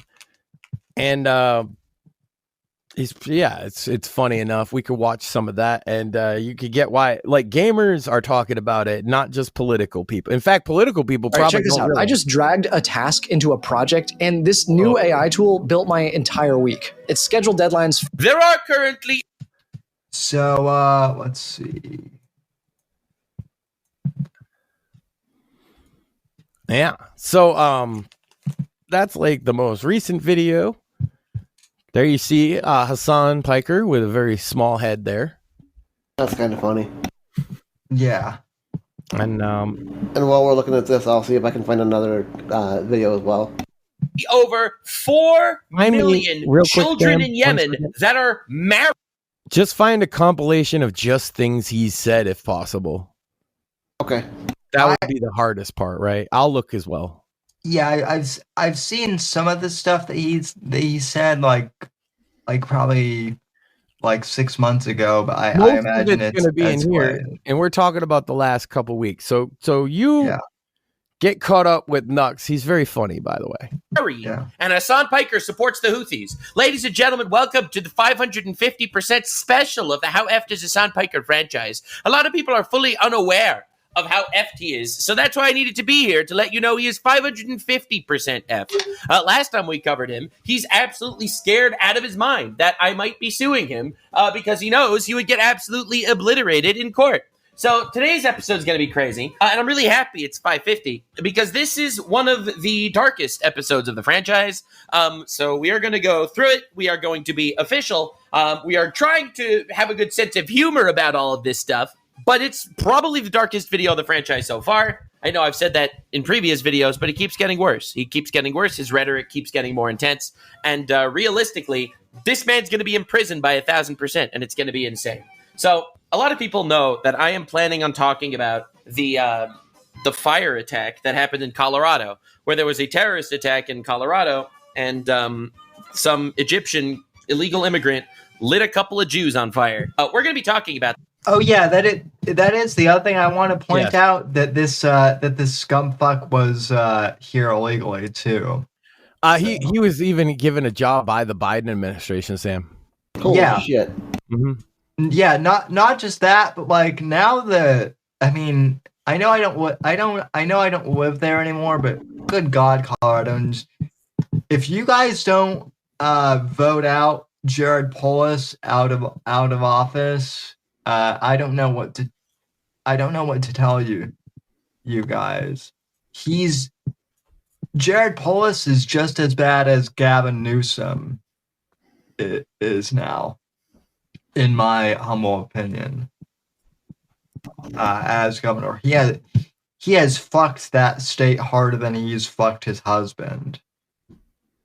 Well, we'll see with the Sam. I'm going to send you a 6-minute video that I just found.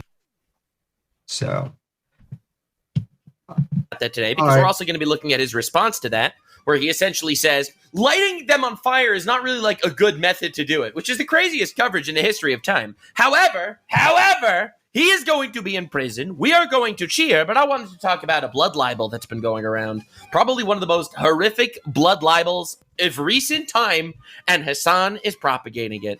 So this is Hasan's latest stream title: Israel opens fire at aid line. For those of you that are unaware of what's actually been going on in Israel and the whole Israel-Gaza drama, essentially, the UN's food kept getting stolen by Hamas, so Israel and the United States decided that they are going to initiate their own food line where they are going to get food to the people of Gaza so that the terrorists no longer steal the food. I have already covered that in 530 and 540%. So, or 530 and 520 rather. So here it states that Israel opened fire at the aid line, implying that Israel said, hey guys, come get food. People came to get food and Israel killed them. This didn't happen. This is not true at all. This is not even remotely true whatsoever. We're going to go through some of the fake news, but notice Hasan, of course. Okay, dude, I'll save that for later, actually. That was meant to be later. But so anyway, if you look at the way the news has been covering it, BBC says at least 27 Palestinians killed by Israeli fire while waiting for aid, Gaza authorities say. All right, that's pretty crazy. That's pretty insane. That's fucking horrible. That's a tragic thing, and that's a war crime. That's a nightmare. New York Times, breaking news. Israel troops near opened fire near a Gaza aid site. The military said Gazan officials said at least 27 people were killed. Notice, this is the New York Times quoting what the Gazan officials, Hamas, are saying. They are quoting the terrorist organization that says that 27 people were killed by Israelis. All right, this is a horrible thing. All right, Israel, of course, denies it. They say this didn't happen. All right, they're like, this unequivocally did not happen, but Israel's biased, so we'll keep going. This is one of the politicians in Israel who said, no, this did not happen. Israeli tanks never opened fire on civilians. Like, what is happening? All right, so things are getting a little more interesting. Things are getting very suspicious. There's quite the back and forth.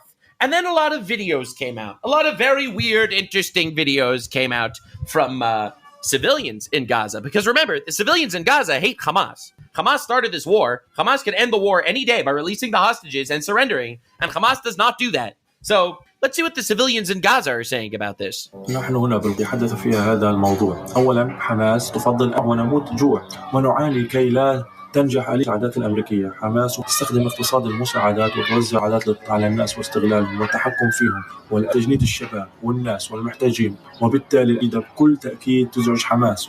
Right, the new mechanism is controlled by the United States and actually does get food to civilians. So the Hamas terrorists that like to control the people by stealing their food and starving them, to use their starved people as propaganda to the world. Remember, these are terrorist motherfuckers. All right, they're rapists, murderers. They're horrible. I like this guy, this Knox guy. Yeah, he's all right. He's pretty funny. But I'm not seeing. I'm going to scroll through the video a bit. Well, why don't you just play the clip Mortheus sent you? Yeah. If you're looking for just the exact thing, like Sam, the guy said so much. It's wild. Like that's why I said like people that know about it. You notice like everybody but you kind of know what I was talking about. Yeah. Yeah, I get it though because you're not a Twitch guy. It's not occurred to you, but yeah, there's America deserved 9/11. Well, there you go. Start there. Oh yeah. Oh, so that's a great way to start. That's old as shit. Yeah.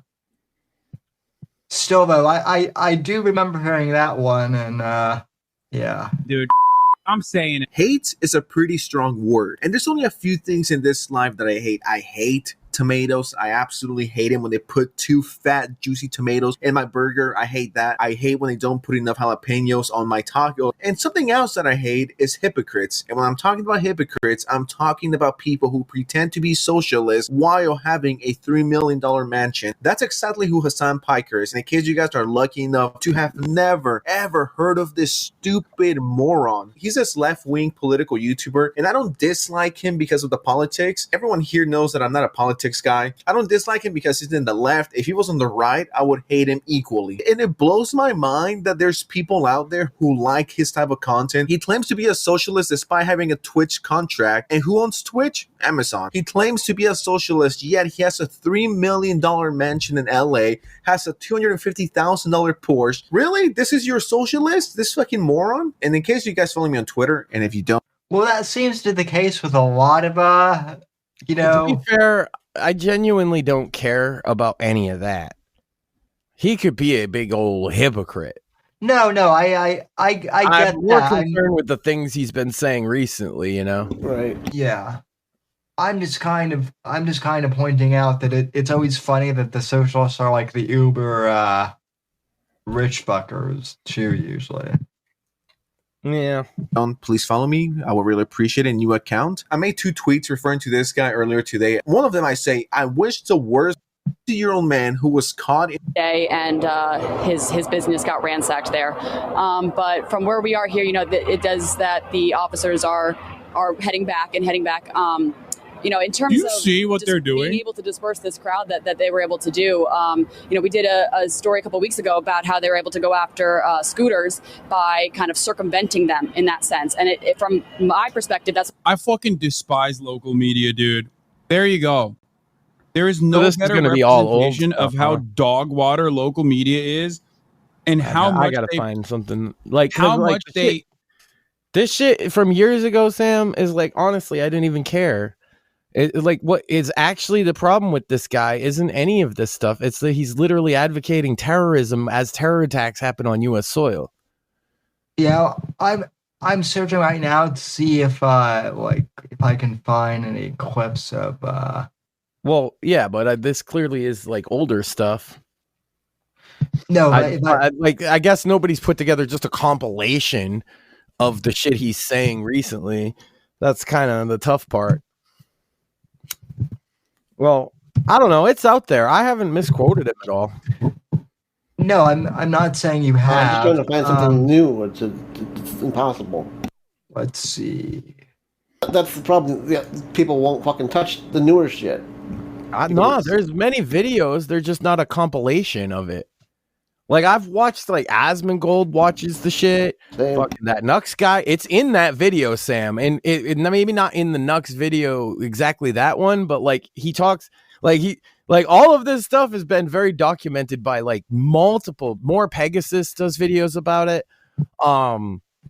Rev does videos about it. There's so many like big creators making videos about this. Like every day. It's not that nobody will touch it. It's that we should find a compilation. Right. Yeah, think I might have found a section where he's talking on it. Ultimately, what you said about Vietnam probably rings true. It does go not. Go back about 30 seconds, please. It affects some of them psychologically. Because yes, that's bad empanadas on screen. So go back to when it starts with him. That guy advocates terrorism, Sam, and Hasan had him on stream. There you go. So, anyway, I wanted to show you this clip. I've showed it in Hasan Piker's 500% Fucked, but I think it's incredibly important to look into this one a little bit more before we get into the actual terrorist attack that happened in the United States of America in Boulder, Colorado, because this is going to make a lot more sense in context. So this is Hasan talking to some guy, I don't know him, and essentially they're having a conversation here about how cool it would be if they had an IRA-style terrorist organization bombing people in the United States of America. The amount of power to challenge this, but they also themselves have no real reason, no real motivation for doing so, because right? He's talking about how Americans don't have a motivation to go against Israel. They need a motivation. Ultimately, what you said about Vietnam probably rings true. It does not affect them that much. It affects some of them psychologically, and that is about it. They don't see any material consequences from it. There has not been like a massive adverse reaction that could turn them against it. Like, for example, like the IRA, for example, did a lot to like instill like fatigue in the British public on their government to try and look at him nodding along. It's like, yes. Unfortunately, there's no IRA-style terrorist organization to build fatigue in America. For some sort of solution to the troubles. Yeah. There's nothing like that. There's nothing like it anywhere. Not at all. Well, there's no thank God historically. Thank God. Although Antifa was also, that's what they were trying to do. To do with Antifa, right? And that's what these terror attacks are trying to do too. It's always what terrorism is trying to do. He's literally just boiling it down to that. This guy, Bad Empanadas, is advocating terrorist activity on U.S. soil to get people to hate Israel, flat out. That's the kind of shit I wanted to make sure you see. That's where I don't care that he's a hypocrite, Sam. I don't care that he's cringe. Right. Twitch advocates this by having him back after one day. This is after his ban, by the way. He had this guy on after he got banned to talk about this. Then he said nice things about both the terrorists. Yeah, I'm not surprised at all. Yeah. That's why the ADL is saying like they want something done about him. And it sucks, dude, because they're going to advocate for like misinformation laws and shit. And all you really need to do is shut this fucker up. Yep. Yeah. Let this fucker up and get rid of Dan Clancy.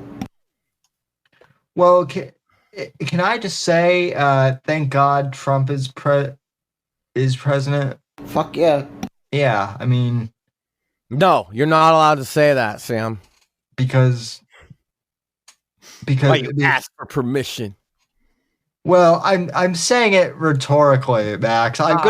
Bless America. I'm gonna say it. I'm gonna say it anyway, regardless. But thank God Trump is president, because can you imagine if this went on while the other mealy mouth was in charge? We'd be fucked.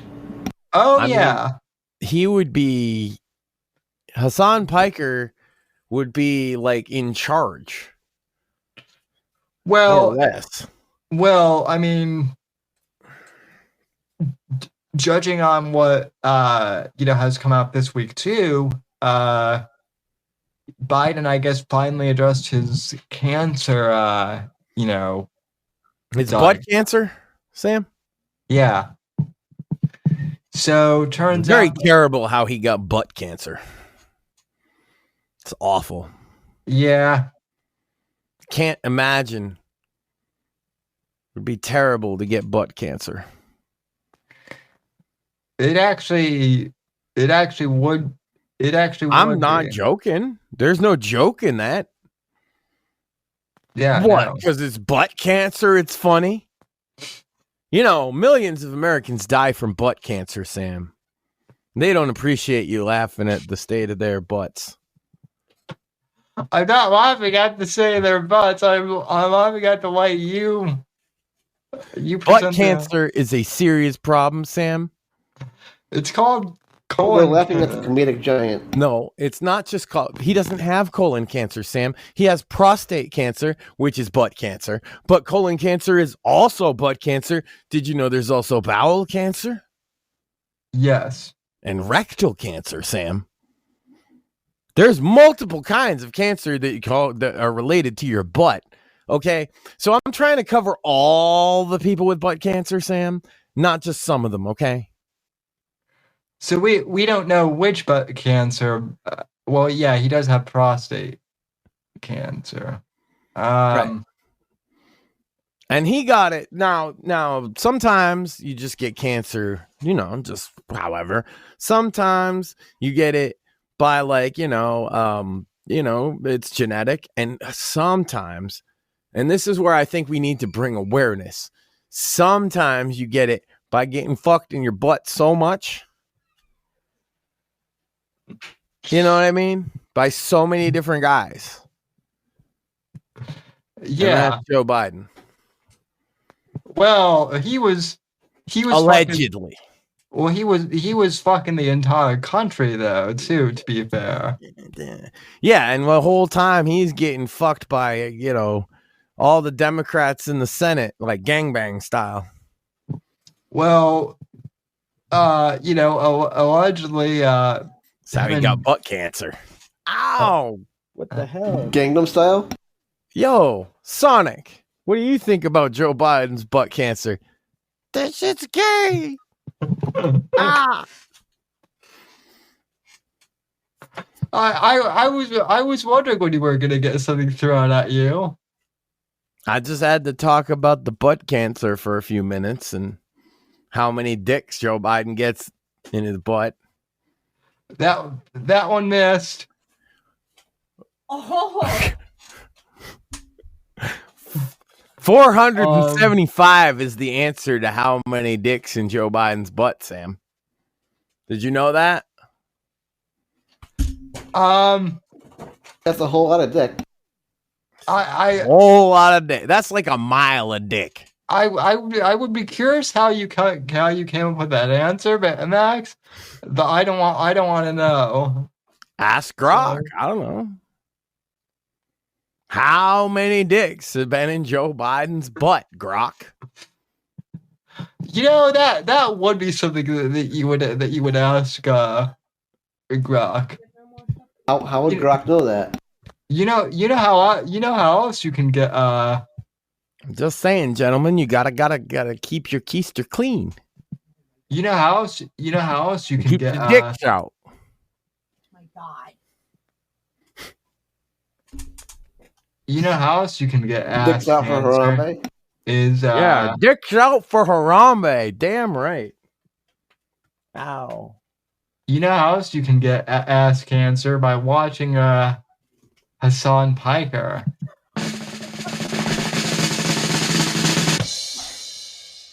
Not quite the. She hit me with a cookie, Sam. It's chocolate chip. I was gonna say, is it at least a tasty cookie? Actually, it's chocolate chunk. Well, she threw is chip or chunk better, guys? Let's Hassan's a terrorist, but let's deal with the real issues of life. Are you a chocolate chip guy or a chocolate chunk guy? I'm a chocolate chunk guy. Personally, you kind of look like a chunk guy.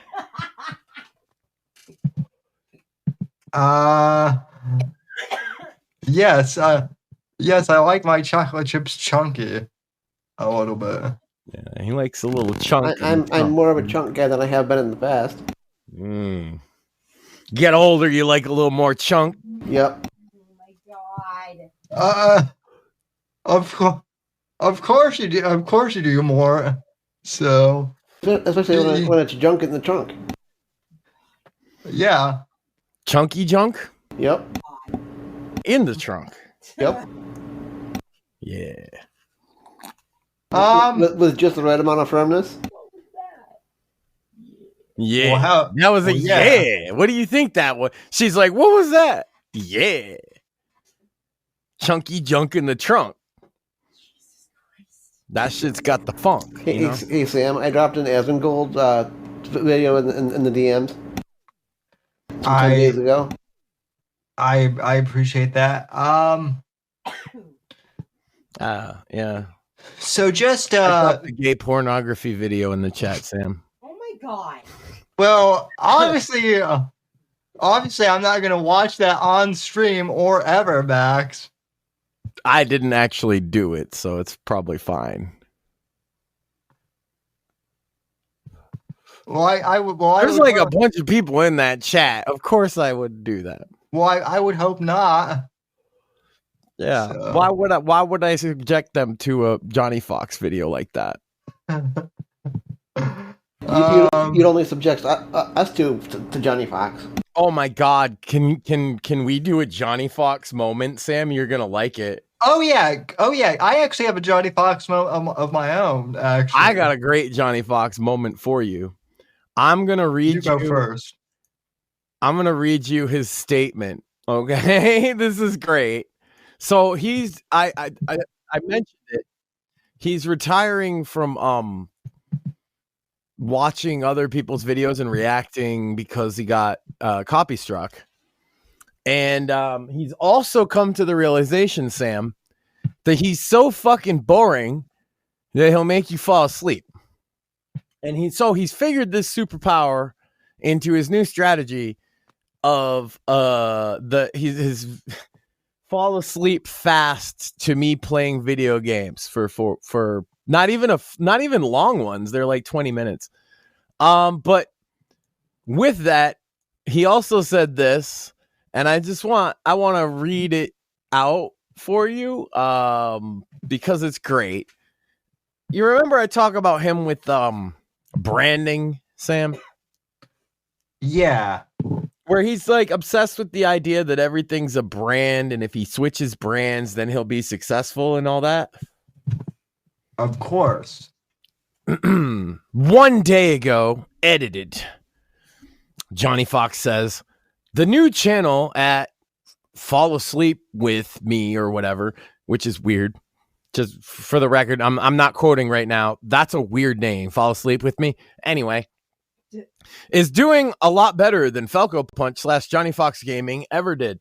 That's actually not even true, Sam, because Falco Punch, he used to have like 100 people watching him live sometimes. Right. I could show you his view count now. It's under 10. Anyway, these videos nobody watches them, right? I'm tired of playing the Johnny. This is the part you'll like. I'm tired of playing the Johnny Fox character. I have been that person online for 11 years now without fail, and people who talk to me in private are shocked at how quiet, reserved, and nice I am to them. Johnny is just the mask for me. The mask is in quotes. You remember the movie? Jim Carrey was a socially anxious, quiet kind of goofball who just liked being alone with his dog. And then he put on the mask and became a complete maniac. That's what Johnny Fox is for me. Peaceful Pixels is a lot closer to the real person. So to the people that hate me, good. I did my job. I am a heel character online. I'm here to make you laugh or piss you off, just like a wrestler did back in the day. Their boos or my applause. I did my job. And to those who think I'm full of it and Johnny Fox is 100% real, good, because I did my job even better if you fell for it. Johnny Fox is a character, always has been. It was created sort of as a Jim Cornette kind of persona that ranted and raved and motherfucked people because it was funny and people love it. But Peaceful Pixels makes me happy. At least it does for now. Even if it only gets 10 views, those mean a lot to me. Have a good day at work, everyone. That was from Johnny Fox, ladies and gentlemen. Or Peaceful Pixels, or whatever he's calling himself. Yeah, I'm sorry. Peaceful, the artist formerly known as Johnny Fox over here. You're dead naming him back. How dare you? He's not an author anymore either, Sam. Now he just plays Stardew Valley. and talks like he's not confident. Well, it's funny that you say that because he's no longer an author because he actually reposted. I will give him this. He was so determined to leave a bad review on my book that instead of he simply reposted his original bad review under his Johnny Fox name. It is the same review. Oh man. Yeah. Well, because the other one got taken down for being like a false review, right? When he was doing the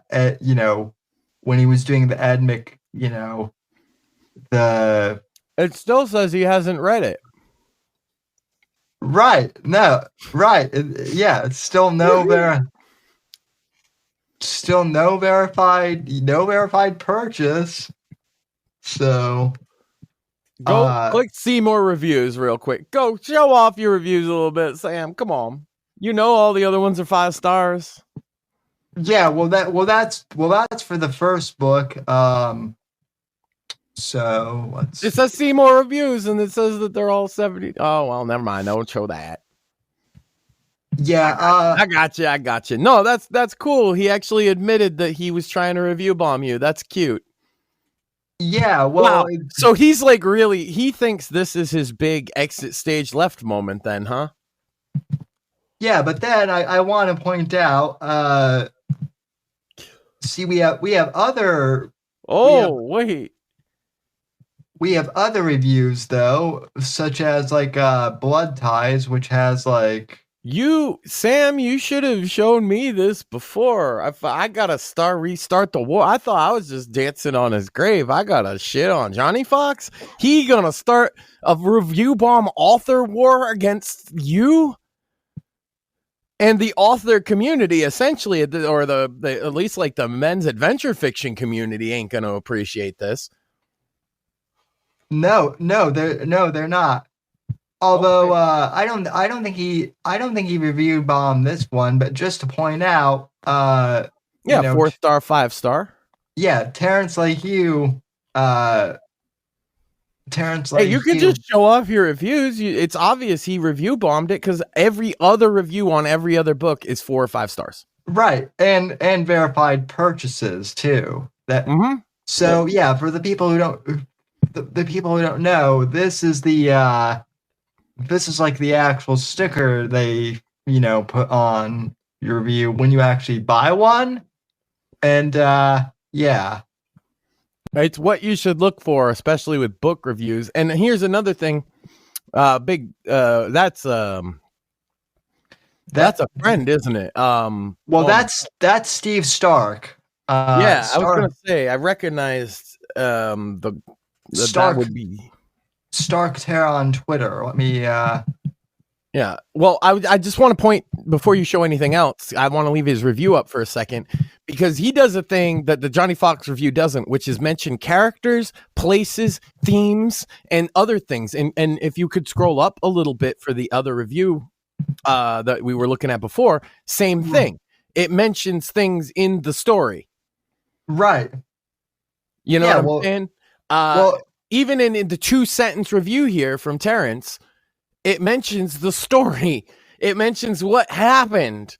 Johnny's review doesn't even say it needs TLC. It's like a first draft. Fuck off. That's not a helpful review. That's a review bomb. And especially by somebody that doesn't like you openly. We know this. We've had a beef with him. And also is a fucking competing author. Dude, Sam, if you fucking think that I was I was ready to, you know why I was talking about it on your show, Sam? It's because I was ready to just take a little lap on Johnny Fox for a second and then move on. No, I just thought you just lit a fucking nuke. Well, I just thought this would be the perfect time to bring it up since you already had Johnny. No. I am about to fucking nuke Johnny Fox from orbit. And all your author friends should watch because they're going to get a laugh at fake author Johnny Fox. Let's go. Let's fucking go. Well, you're in the Men's Adventure Fiction Discord, and I should really, I'm going to send Morton an invite right now because he should be in there too. No, shout out. Those guys are all positive and supportive and helpful and nice and kind. Yeah, half of them are, more than half of them are dads. So, including like the whole vibe is very uplifting. It's get out there and do something, better yourself. They're not going to appreciate this kind of shit against somebody like yourself, who you fit right in over there, because you're kind of corny like that. I'm not shitting on them too much. I'm just probably not. No, I'm probably not corny enough to be like the belle of the ball over there. But those guys are cool, and I appreciate what they're doing. You see? Yeah, no, well, I mean, and it's what we're doing. It's independent media helping independent media, and this is spitting right in the fucking face of that. And I was done with Johnny Fox, but I'm gonna dig his fucking corpse up and shit on it. Just Sam Whitfield under your fucking name, bro. Just don't shit on his head like Vince. I'm gonna shit right in his mouth, Sam. Make him taste. And then if he doesn't say, this is delicious, sir, I'm gonna fucking kick his ass. Metaphorically on the internet, of course. Thank you, sir. May I have another? Well, you've already done that. I know. That's why I was just gonna take a little lap. But if he's literally trying to sabotage my bro's author career, I'm fucking. Up until now, that review had said some other name. And we always knew it was him, but it was never confirmed for me until just this moment, Sam. I always said if he came after your author career that it was fucking nuclear. Yeah. Well. Good luck. Good luck, peaceful pixels. Yeah. I was gonna say sleep with me or whatever his name was, but yeah, peaceful pixels. I didn't even know I even forgot the name. Let me tell you, dumb. We ride out on Johnny Fox, man. We black smoke him like a blunt, you know. He was also like, I mean, this is old news too, but he was like bullying Craig for no reason either. Attempting to bully Craig, because I doubt he really bullied Craig very much. Well, yeah. I mean, Craig is his kryptonite. That's the thing, is he like really should not fuck with Craig.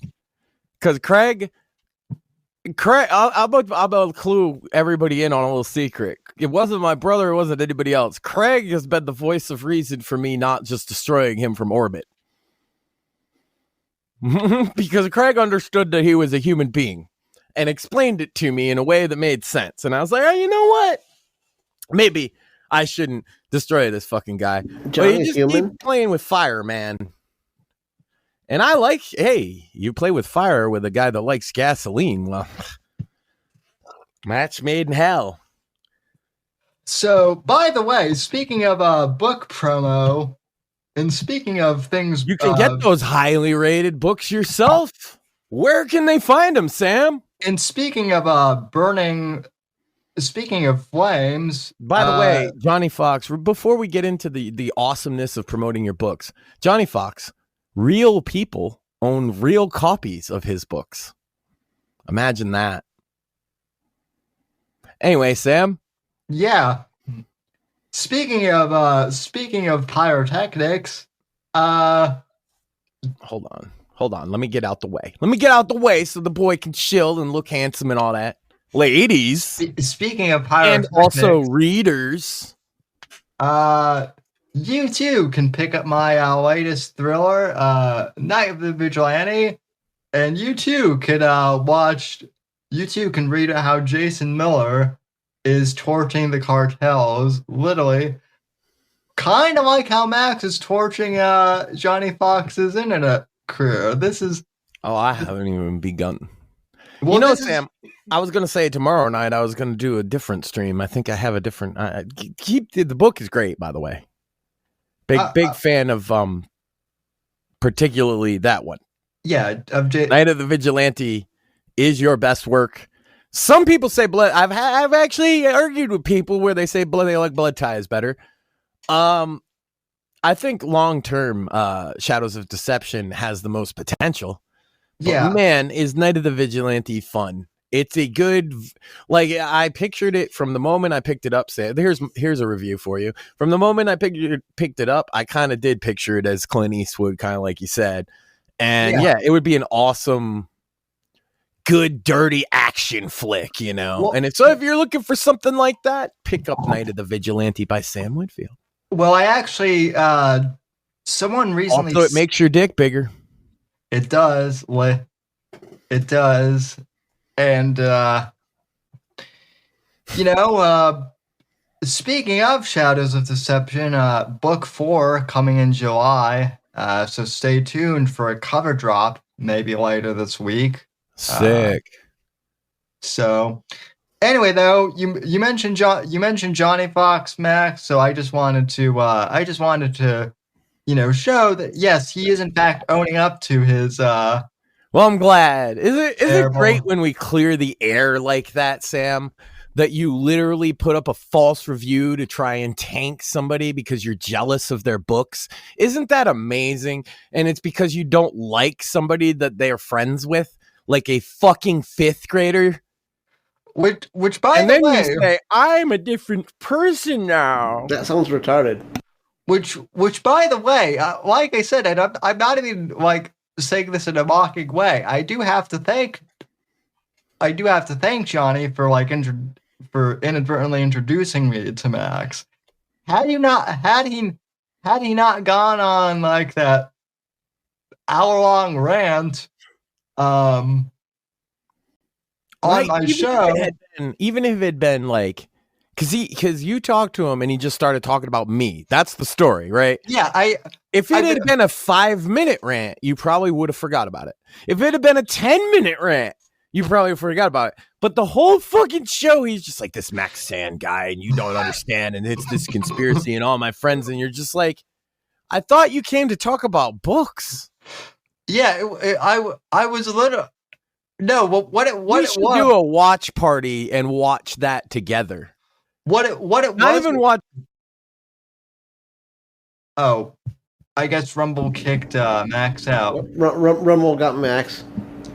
I'm sure they're gonna get me at some point. Yeah, it doesn't cut off like it used to. No, but what's funny is, Johnny Fox brought at Max so much that I was just genuinely curious about Did Johnny Fox man be lurking in the shadows, my brothers? He trying to take us down? Well, as I was saying before you got booted, he brought it up so much that I was like, geez, who is this Max Sand? Who is this Max Sand guy? So then that happens sometimes. It's not just him, right? That effect has met me a lot of people where it's like somebody gets obsessed with me. And literally, I think it's because the name does sound memorable.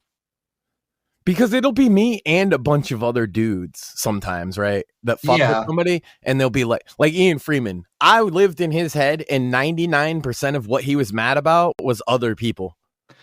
But they get it in their head. They're like, Max Sand is the super hacker lurking in the shadows. He's everywhere. You mean and it's all because I make fun of them. Yeah. Yeah.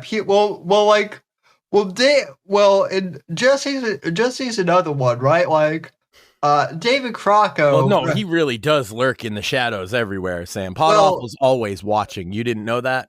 Well, David Crocco once DM'd me and thought that Jesse was like trying to hack his bank account. Yo, nothing but love for David Crocco, but yeah, bro. Yeah. Yeah, RIP, like nothing. nothing but respect. But like, yeah, like Jesse, the idea of Jesse like hacking the moon base.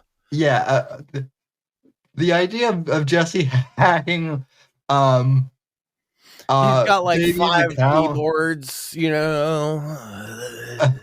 Just to mess with Mersh too. That was Davey's other thing. Is like, I was like, so why is Jesse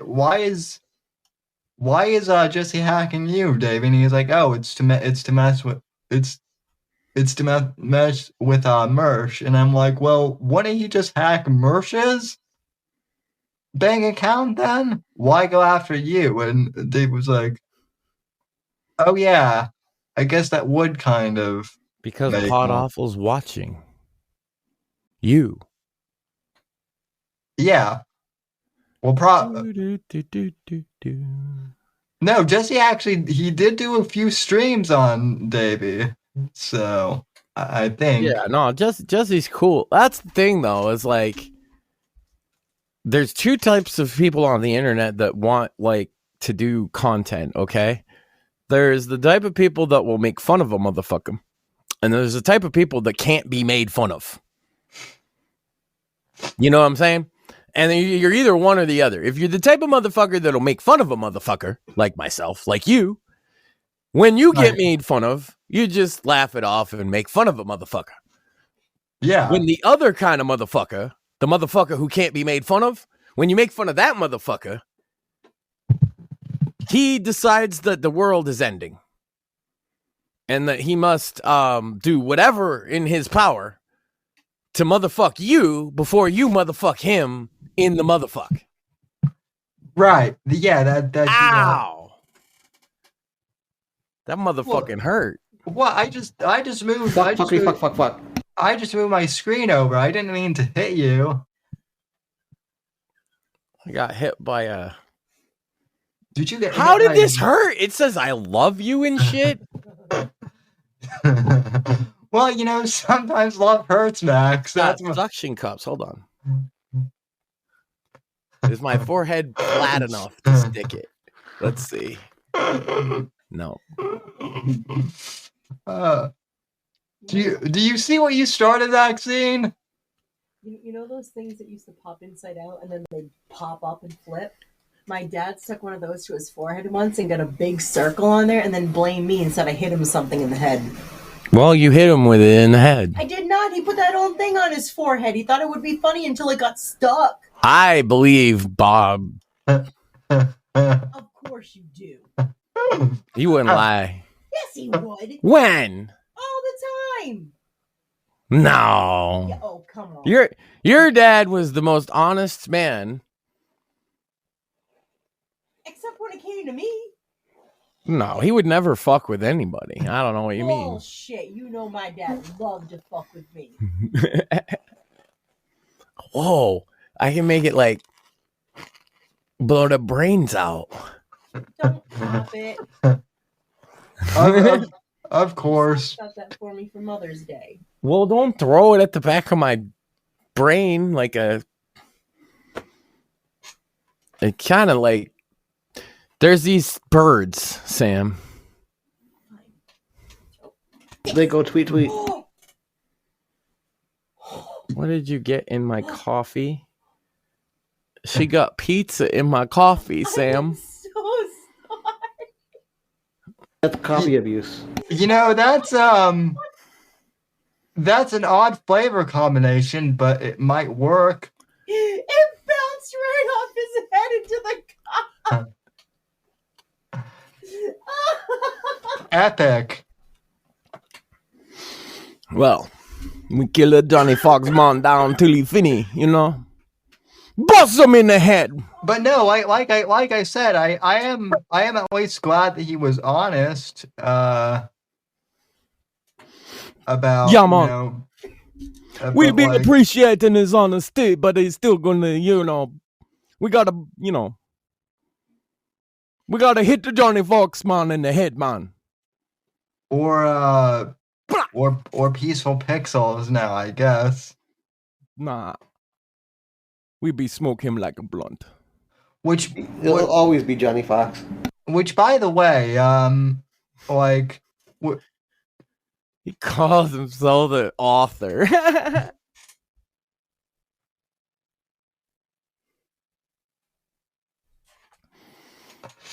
yeah, that is I've pretty sold funny. more copies of my list than he has of his books. That's true. It is wild, right? Heck, at this point, Max, you could literally like just make a Word document with like all your lists and sell that. I'd buy it, and you would sell more books than. Well, what I was doing is I got clips for every list, right? I'm gonna make a top 10 lists and then make it a compilation cut. We have more than 10 already. There's way more than 10 already. I should do that. Yeah, well, and I've also I mean, but I was kind of trying to make it so that there was enough of them with gay pornography being the number one answer that I could have a top 10 list where all the never mind. Go ahead. Well, I mean, Hasan Piker is pretty gay. That's right. See, watching this, that's why I justify Hasan Piker being number one today, because watching Hasan Piker is the same as gay pornography as far as I'm concerned. In terms of, yes, if you're the kind of person that watches this thing, we're probably not going to be good friends. Well, and supporting terrorism and, you know, wanting to, I mean, it is awful, not making light of that, but it is also kind of, terrorism is gay. Yeah, terrorism's super gay. There's nothing gayer than terrorism except being gay is way less gay. Yeah, that's actually terrorism is true. Like trans, if anything. You're not even Man, lying. We are never gonna be on Twitch, bro. Good. I just said terrorism is trans. Good. I don't want Twitch's money. That's right. We'll stay far away from the terrorists. In fact, I don't even think we should negotiate with terrorists, Sam. Well, we're in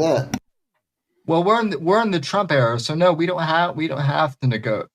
That's right. I expect a full military invasion of Hasan Piker's house. You know, you say that, but that might actually happen. Believe it or not. Like, and I hope he's lying.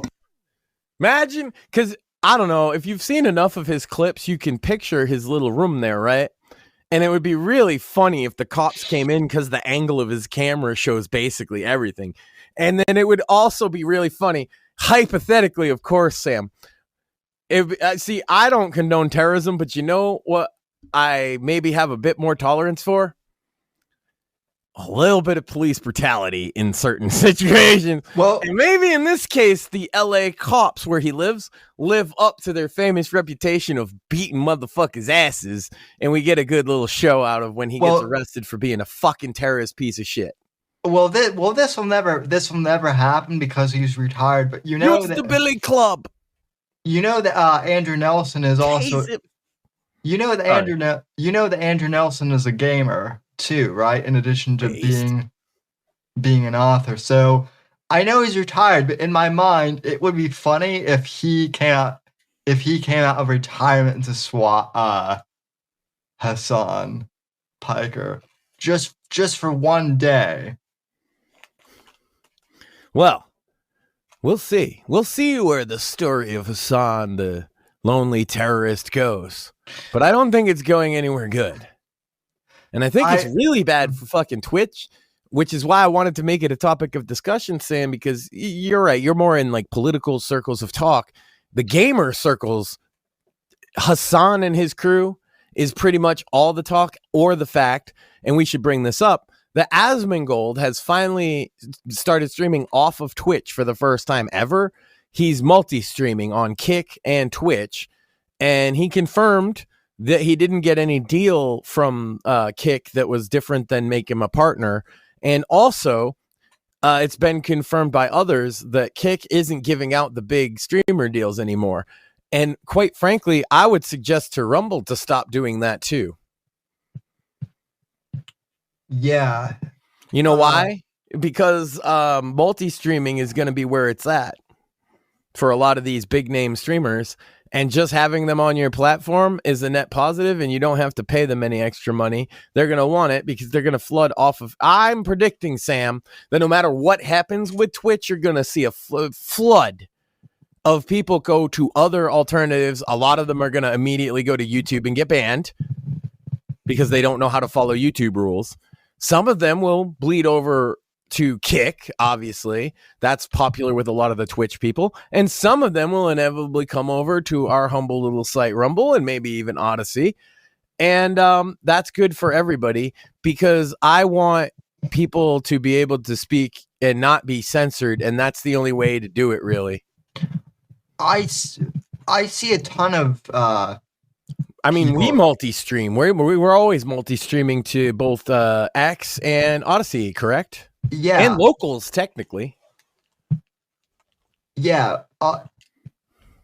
And the Odyssey, the locals is my paywall page, even though we don't really do any paywall content. Right. But theoretically, if somebody's behind there, they could watch the show there. So yeah. We're multi-streaming to 3 or 4 potential platforms, and that's while making what is considered to be Rumble content, right? They give you hours if you do that. We've always done that, right? And they count that. They understand that we're multi-streaming, but Rumble's our primary platform, and nobody has a problem with that. Rumble's never came to us, and I've never, in all the content I put up, and you guys can check what's in there. There's some wild stuff. Okay, I've said some wild stuff. Cringing over coffee. We've looked at people saying all kinds of stuff. I've looked at all kinds of things. Sam knows what I mean. It's pretty wild. It's pretty raw. It's pretty crazy. It's like the bottom of the internet sometimes. And yet, Rumble's never given me a single warning or anything because I don't do anything that's actually that insane for what you would consider in traditional media. I'm not any wilder than our show's not any wilder than Howard Stern's show. In fact, it's way less. No, not at all. We're a lot more tame than what you might see in a comedy club a lot of times. Just flat out, like normal entertainment used to be equally or more as safe, edgy as we are. And I don't see why we should be moderating ourselves when we're perfectly in line with the norm. It's just that the last 10 years, this woke shit has got everybody brainwashed like you can't speak.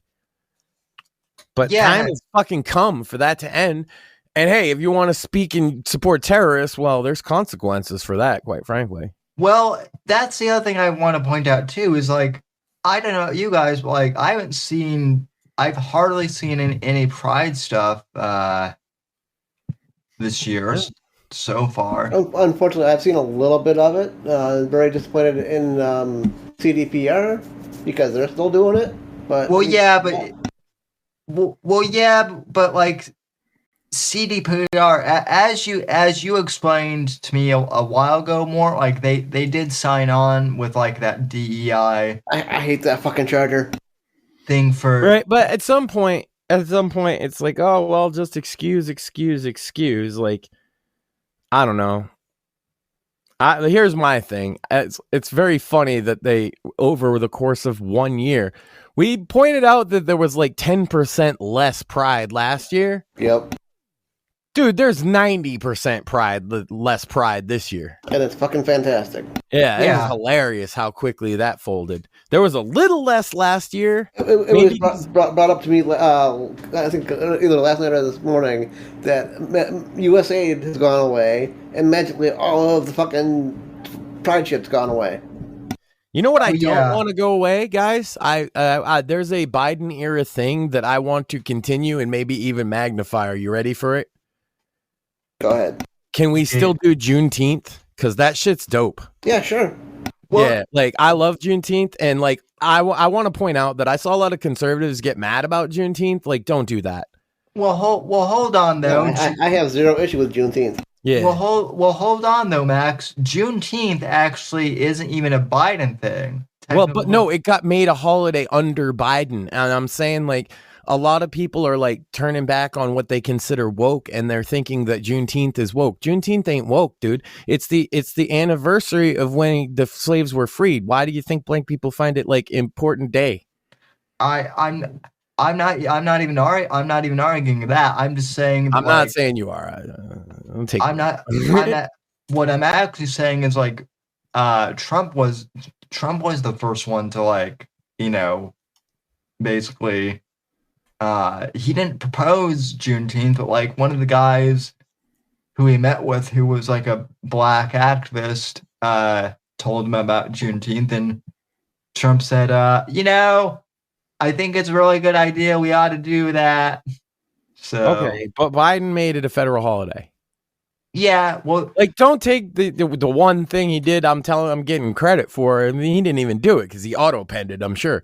But like, that's all I'm saying is when Biden signed that into law, Sam, you can even go back around that time. We had an argument about it on this show that conservative commentators were saying it was woke, and I was kind of getting pissed off about it because they're so out of touch with black people. That's why they don't win over so many of them, Like the ones they do win over, it's just because the left is so fucking awful. It's not because the right explains themselves well or says the right things. It's just the left is so fucking awful that they're like, well, let's at least hear what they got to say.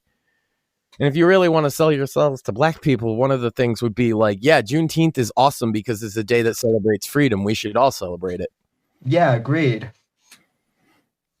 Go to a cookout, have some fun. And hey, with less Pride Month emphasis, it might even be more fun this year for a lot of people.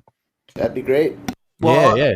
Well, I'll tell you what, get you some fucking like soul food cooking or a big picnic in the park. That's a cookout, man. If you've never been to a Juneteenth party, you're missing out. I will actually I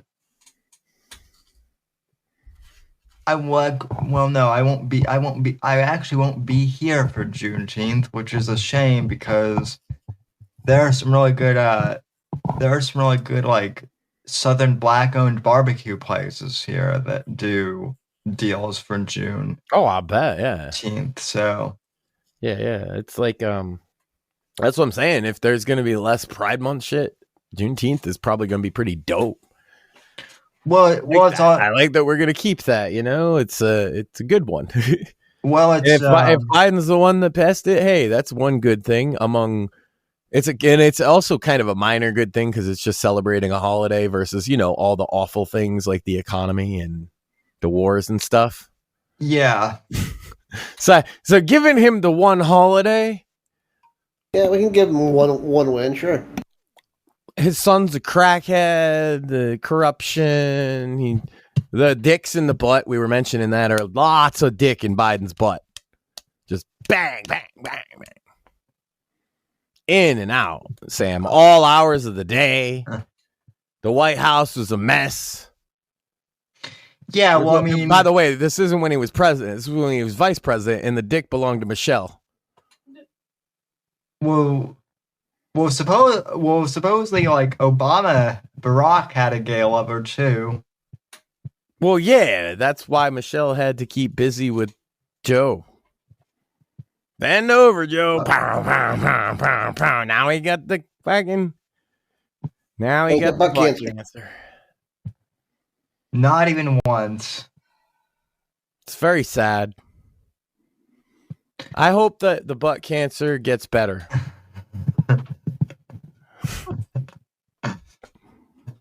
That reminds me of that Norm Macdonald joke. He didn't... The cancer didn't beat him. It was a draw. Well, the cancer isn't beating him, Sam. But he did get beat to get all them dicks in his butt, Yeah, that is. And then that causes the cancer, so I guess the dicks beat him twice. Yeah. Well, that'll happen. Now I don't even... God damn it, I'm getting hit. I'm getting pelted with cute little squishy motherfuckers. Speaking of,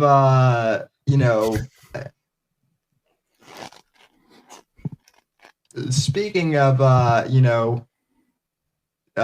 Gay Pride Month and whatnot, I figured if we are going to acknowledge it, we ought to burn a pride flag. I thought you'd never ask. Well, we should do that, but we should also, who better to talk about, gay? Who better to talk about gay pride than Johnny Fox? Oh no, you were gonna say somebody else. Well, no, someone who was actually funny, and that would be Norm Macdonald. But not somebody who's actually gay. Well, Norm was a deeply closeted.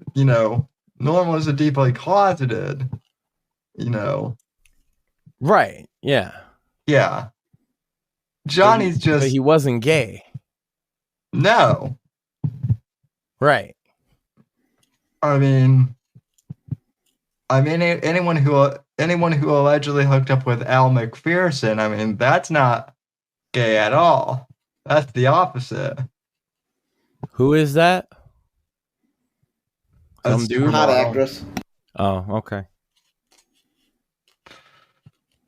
But let's see.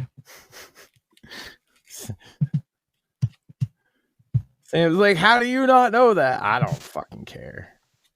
Yeah.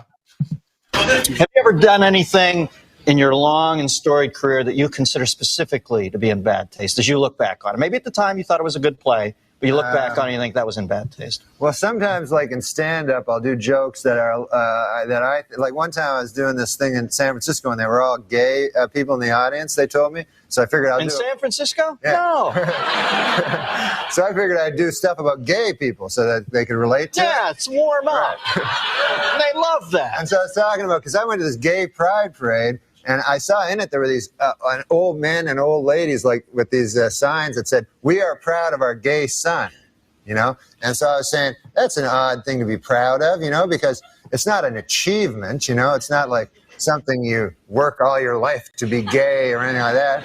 And I just wondered. I had a hard time believing that these 50, 60-year-old men are actually bragging, at work like they're, "Hey, Bill, my kid, oh my God, we're proud of him, Johnny. He graduated from Harvard, a first in his class, you know what I mean? Now he's articling over at a law firm, and oh yeah, he loves cock." This kid, he can't get enough cock in his mouth, his ass. This kid's always cock. I got a picture of the boy here sucking another man's cock. I want to show it to you. To watch the maturation of you as an artist, to realize it took you 9.5 minutes to get around to the sucking cock stuff. It's beautiful to see you comfortable in your own skin, Normie. All right. So yeah, that's my acknowledgement of Gay Pride for the month. You're welcome, folks. So what, the bit about sucking lots of cock? Yep. Yeah, from Norm. I'll tell you, that would be the biggest stunt. Is like to protest Pride Parade. Sam is gonna suck 49 cocks. Not at all. I'm not that OnlyFans hoe. That's I would say if we're going for some sort of record, I know you're not doing it for the money though. You're just doing it for the cause. Not at all, sir. Doing it for the enjoyment. Not can't get one by him. He's like, no, you.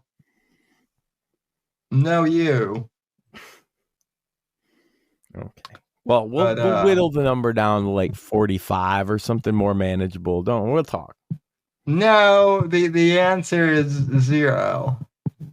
So, let's see. What if it's really small? Still Well, hey, this guy Johnny Fox, right? Never mind.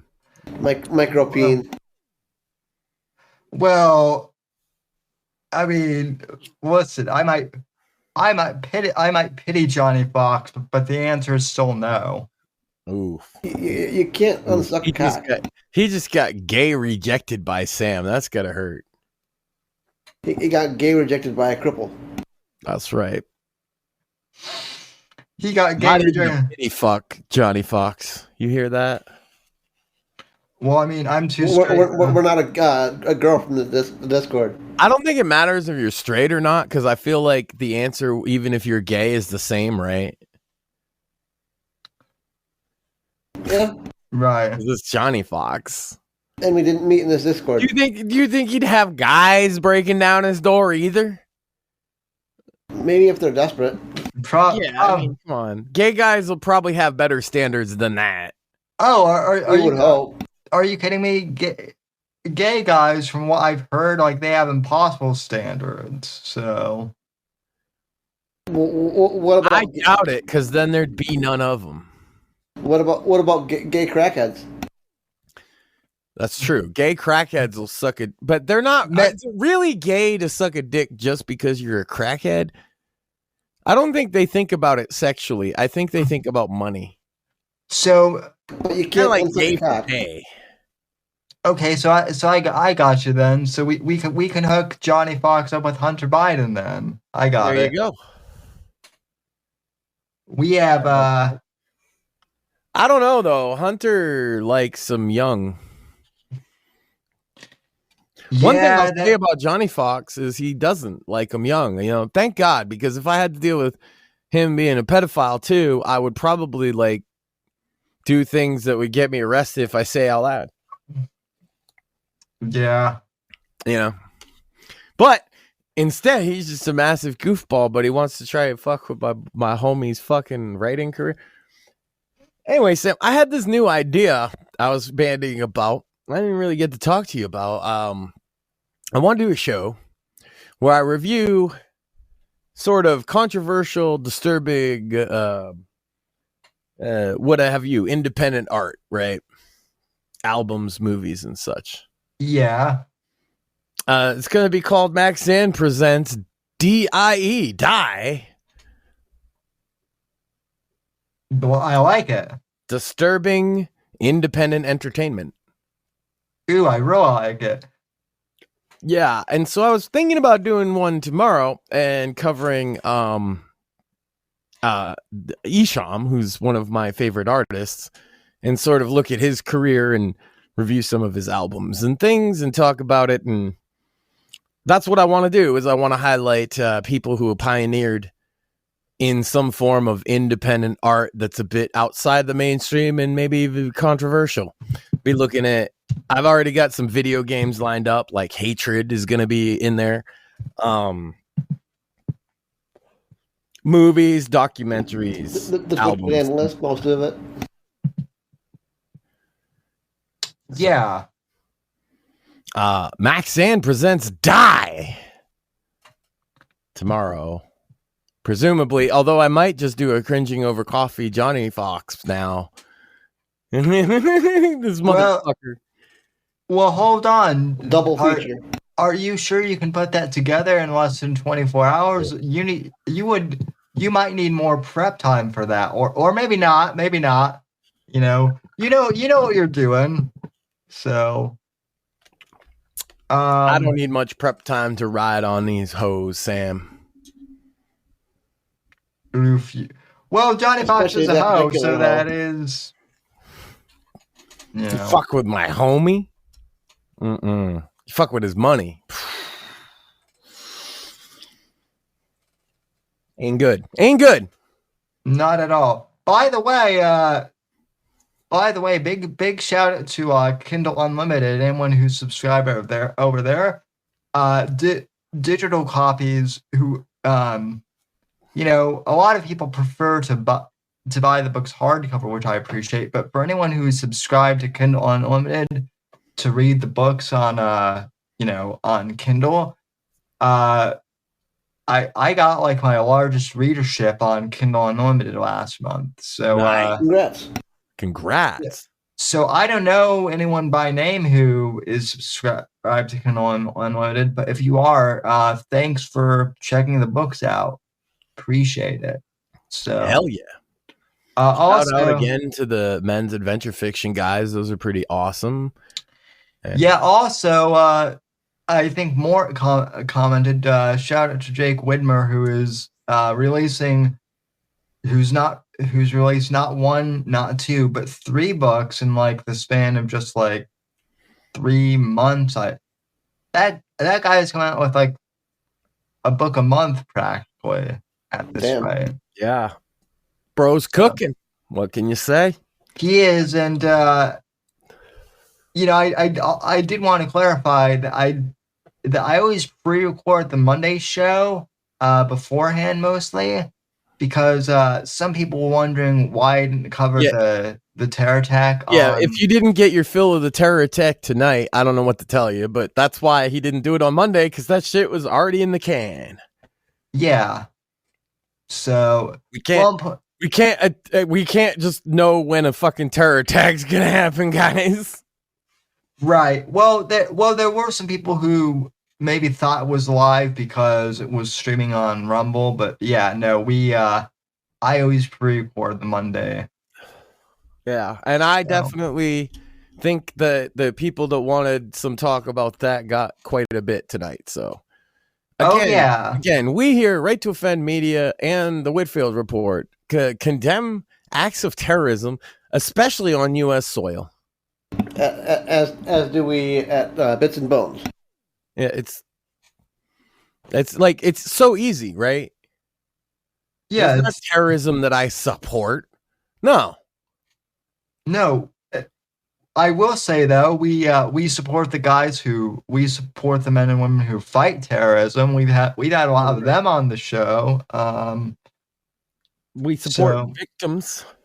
Yeah, we support victims of war. By the way, on the Palestinian side as much as anything. Just because I hate Hasan doesn't mean I don't care that there's children being affected by this conflict on both sides. And they hate it. He's one of those guys, Sam, that he's like, oh, you're both sidesing. I don't fucking care. If that's a bad thing that you could care about one side and only you can only care about one side. It's a bad thing to care about both sides. Fuck you. Well, and also it's just ingenuous propagandist bullshit. Well, and also I do want to acknowledge the people in Gaza who have spoken out against Hamas under fear of, losing their lives. Although I imagine for some of them, they're speaking out because they're like, I might die. He wants them all conflated with the terror group. That's what it is. That's why that's his angle. See, he wants to make it so when you think of the women and children and just the regular people of Gaza, you also conflate that with Hamas. Right? Yeah. But that's not necessarily the case now as much as ever. That they're suffering. There's a war going on. No. Look, my heart goes out to any mother that's dealing with a war zone with her fucking children. Are you kidding me? Doesn't matter what side they're on. Doesn't matter to me. I'm anti-war universally. So it's real easy when you come from a perspective of not being tainted by extremism to denounce acts of terroristic violence. The fact that anybody has to take the brave, bold stance of saying terrorism bad is insane to me. Oh, and by the way, for those who are wondering, because I know this question is going to be asked of me, if not tonight, tomorrow, but I haven't watched Ben Shapiro's take on this only because I don't really.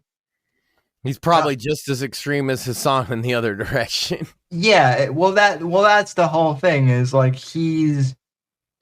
he's the anti Hasan, in the sense that he takes the exact opposite approach. And bro, the average American takes the approach of that shit is over there.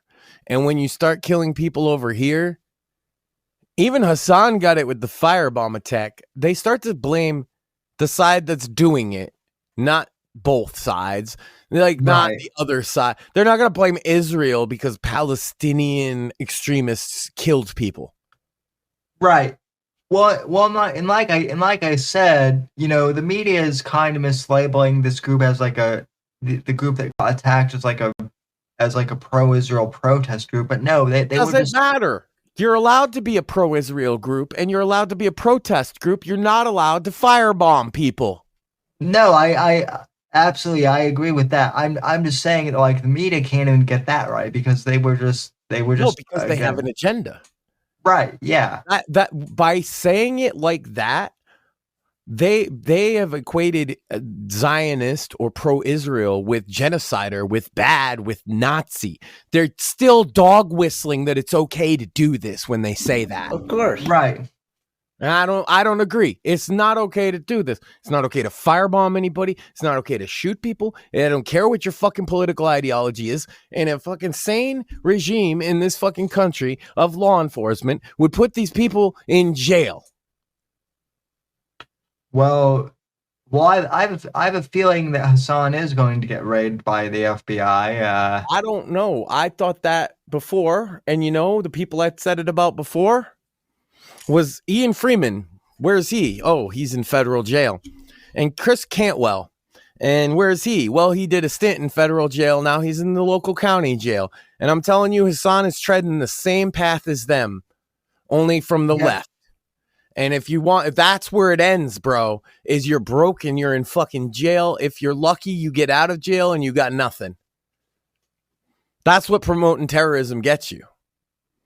Yep. Yep. Also, I want to point out those people also got sued because of Charlottesville, and they owe millions of dollars in damages too. That's what promoting terrorism gets you. We've seen it happen where there's fringe elements of the right that hated Jews got together and did that at Charlottesville. A woman got killed, and they lost the lawsuit about it. Right now, we're seeing a rise of radical anti-fucking Jew left. They're promoting terrorism, and I'm telling you where it ends. It ends with them fuckers in prison, or it ends with our society in complete chaos. You have to stop this shit because of the acceptability of terrorism creates a society where which people could just do that. And I don't want to take my son out to the park and be a part of a fucking terror attack, okay? And so the people promoting that shit need to be locked the fuck up. And they will. Like I said, thank God. Like I said, thank God Trump is in the White House, because I have a feeling that like we're not going to be getting in like hidden manifestos or anything like that. No, I'll tell you what I saw, Sam. I saw a fat sack of shit in with his shirt off, thinking like he's I'm throwing Molotovs with my shirt off. I don't care if he about to throw Molotovs. You think I wasn't about to rush his ass if it was me there? I know. I know you. I'll beat him to death. Why? I know like that. I know people who would have just shot him, and you know. Well, it's Boulder, Colorado, so they probably don't have any guns. Yeah, but that is true. But I know, you know, you go a little farther up north into like Greeley and places. You don't think those people? That's why he was in Boulder, isn't it? Yeah. So. Isn't it convenient also that they, even when they're not shooting, they choose places where they're not likely to run up against anyone with a gun? But, you know, in a case like that, see, he didn't have a gun, so I wouldn't have fucking hesitated for 1 second to rush his ass. Right. You know what I'm saying? Like, and that's the thing. And by the way, that needs to be a response. If there's going to be people who engage in random acts of violence in public, the response from men in this country needs to be to fucking rush that motherfucker. Because law enforcement ain't stopping it. They come afterwards and pick up the fucking pieces. So who is? If we don't have men protecting the innocent in our own fucking country, then why would I even, like, that's the thing, Sam, is, you know, I'm anti-war, right? But when it really comes down to it, if there's fucking bloodshed in the streets of my own country, that matters to me more than anything. You're anti-war, but you're not a pushover either. And I think people kind of, unfortunately, kind of conflate the two sometimes. Right. And that's That's not the case at all. Well, and in this case, when you can cry about your fucking Israel or Palestine, what do I really care about now? Well, a couple weeks ago, you could have cried about Israel or Palestine and I would hear you out. And generally, I found the Israeli case much more persuading. Now, my first question is, what do you think about the terror attacks that happened in America on American soil to American citizens? Because if your response is anything but that's the worst thing ever, fuck you. I don't care about your cause. Because my cause is my fellow Americans and America and making this place better and safe and a place where I want my kid to grow up. And that terrorism, random acts of violence is the bane of civilization. You think I don't get mad about shit and want to enact my will through violence? Sometimes every man does at some point. You want to punch a motherfucker in the face so he does what you want. And probably, I would assume even you guys, you might be in a wheelchair, but you're still men. And so I imagine you get angry sometimes. And you fucking physically impose your will on somebody else. You don't. Absolutely. Oh, yeah. Because we live in a civilized fucking society and we know that it's not worth crossing that fucking line.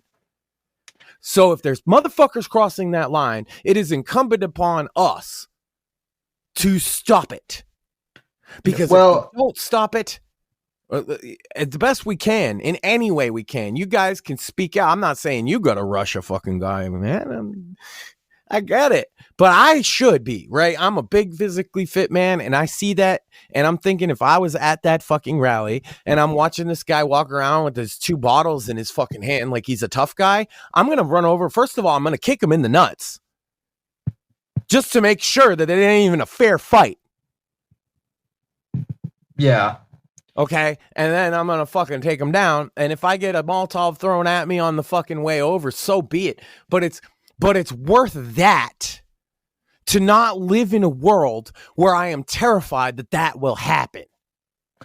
Well, that's why I'm saying I hope that Colorado votes out the fucking piece of shit governor who's, trying. Does Colorado have the death penalty, Sam? They did. I don't. Let me Google that because I am first and foremost. Let me be clear. I am in favor of the death penalty for the DC shooter, and I am in favor of the death penalty for the firebomber in Boulder. I believe that they should both be put to death after a fair trial. And I think anything less than that is not justice. Agreed. It's not even an eye for an eye. And I don't, even if nobody died in the firebomb attack, I still think it warrants the death penalty. Motherfuckers. No, Colorado does not have the death penalty. In 2020. That's okay because it's still terrorism. And so the federal government has the death penalty. Well, good. Mm-hmm. I'm telling you, like, if you don't give the terrorists the death penalty, we still need to kill the Boston Marathon shooter. By the way, if I'm a little biased, it's because, hey, motherfuckers, I'm from Massachusetts, okay? And there's this little thing that's been affected in our community. Have you heard of it? It's called radical Islamic terror attacks. There were 2 major ones that stemmed from fucking Boston, okay? One was fucking Boston bombing, and the other one, what was the other one, Sam? The other 9/11. Oh yeah, everybody thinks in New York City, but every single plane came from Boston. Yep. Well, one of them came from Florida, where I'm at actually. That would be the one that crashed in the field, right? Yeah. Yeah, the other 3 that all crashed into buildings came from Logan Airport in Boston. And I actually knew, like, a kid I went to school with and was in video class with a friend of mine. We called him BJ. He had his instructor was the pilot on one of the fucking flights that hit the Twin Towers. So we've had a little brush or two with Islamic extremist terrorism here, Sam. And the reason for that is because we have all these universities. And where do you think the Boston bombers came from? They got university scholarships. Yep, which is why Trump is saying we need to crack down on that shit. And he's absolutely right. So, and that's why I'll put him in there, because there's another example of Islamic extremist terrorism on American soil, right? Right under the government's nose. That motherfucker's still alive. I'm so glad he ran over his brother, though. That's the funniest thing ever. Oh, I hope it hurts so bad. Oh, I hope he has nightmares of running his brother over. Because people have nightmares of the bombs blowing little girls' legs off still. So I hope it really bothers Sarnav in his fucking cell, that terrorist piece of shit, and these other two terrorist pieces of shit. But it doesn't seem to bother any of them at all, because they're Islamic extremists. And so, yeah, we got to kind of confront that fucking problem, in my opinion. I don't want to live in a world where these kind of attacks happen. And the only way to do that is not to fucking sit there and tolerate motherfuckers like Hasan who think it's fucking funny. No, Hasan's a vile piece of shit, and I never made much attention to him. He's a vile piece of shit for supporting him. Yeah, fuck Twitch. Shout out to our friends who are on Twitch. I'm not trying to fucking ruin their fucking life or nothing. Man, did Core work really hard to get partner on Twitch. That's why he doesn't just leave. People will say, well, but you talk about how tough it is for him over there. Why doesn't he just leave? Because he worked hard for years to get partner. That's it. Yeah. But, it just sucks. It sucks when you're that guy, because he doesn't agree with any of this shit. And he's afraid to talk about it because he don't want to get banned. Of course not. Well, I mean, I know Core's not really active these days, but he is part of the RTO family, so Well, sure he is. He streams all the time. You should come over and fucking check out his stream sometime. What I'm saying is he would, he should multi-stream here. I bet you well, that's the problem. Twitch's deals and these other sites' deals that they have for certain partners requires you only to be exclusive. Like, you notice, as long as we use Rumble Studio, they don't care where the stream actually goes. Right. That's not true of Twitch. Yeah, well, except for the premium content. Right. But I'm just trying, right. Twitch works differently, is what I'm trying to tell you. Yeah, no, I got that. Yeah, no, that again, it's an actual exclusivity deal. So you can maybe upload VODs to YouTube or something after the fact, but you cannot live stream on other platforms. Yeah, no, I gotcha. Which is, or here's another one. The Rumble deal that we have just says that you're going to get your hours through Rumble Studio, right? But if you also streamed somewhere else completely and didn't stream on Rumble at all, they don't care. Right. The Twitch deal is exclusive. You have to stream on Twitch, and if you're streaming somewhere else, you're violating your deal. Right. And multi-streaming is violating the deal as well. Now, Asmongold doesn't have one of those deals, and some of these other guys that are multi-streaming don't have those deals. Yeah, and also they have large enough audiences that follow them that it's beneficial to them to do that. But like I say, if you're a small creator on Twitch and you caught that discoverability, which is so hard, it's tough to just walk away from it.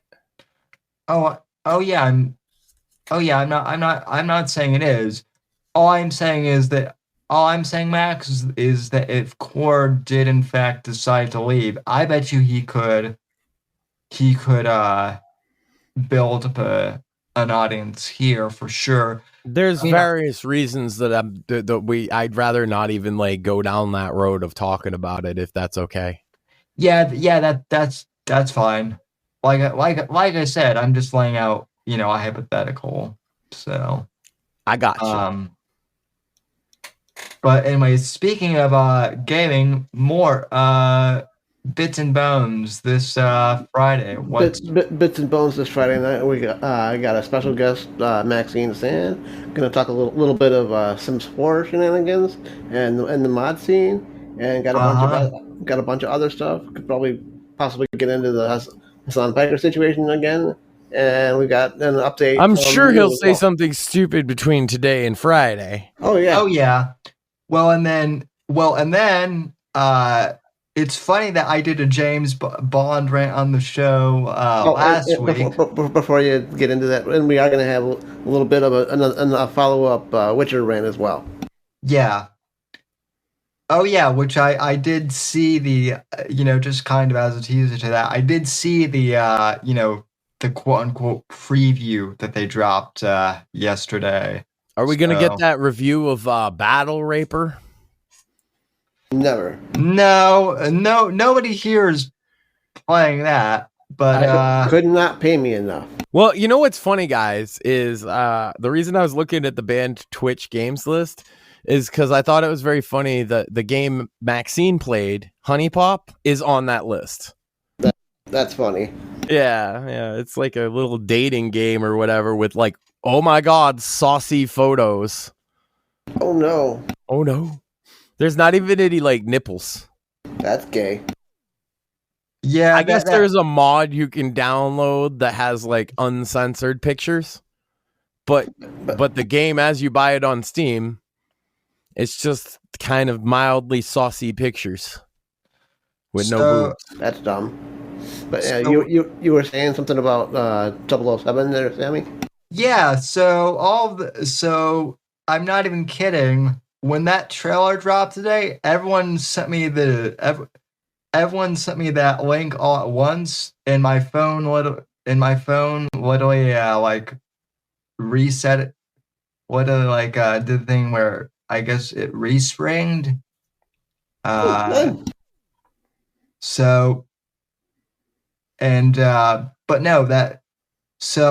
will be reacting to that on Friday, kind of as a follow-up to my James Bond rant from last week.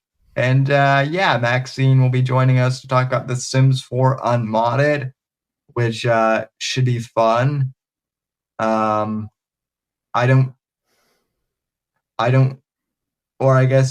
unmodded DEI stuff, rather. The mod is called DEI Remover that's being discussed, which, by the way, she doesn't use mods.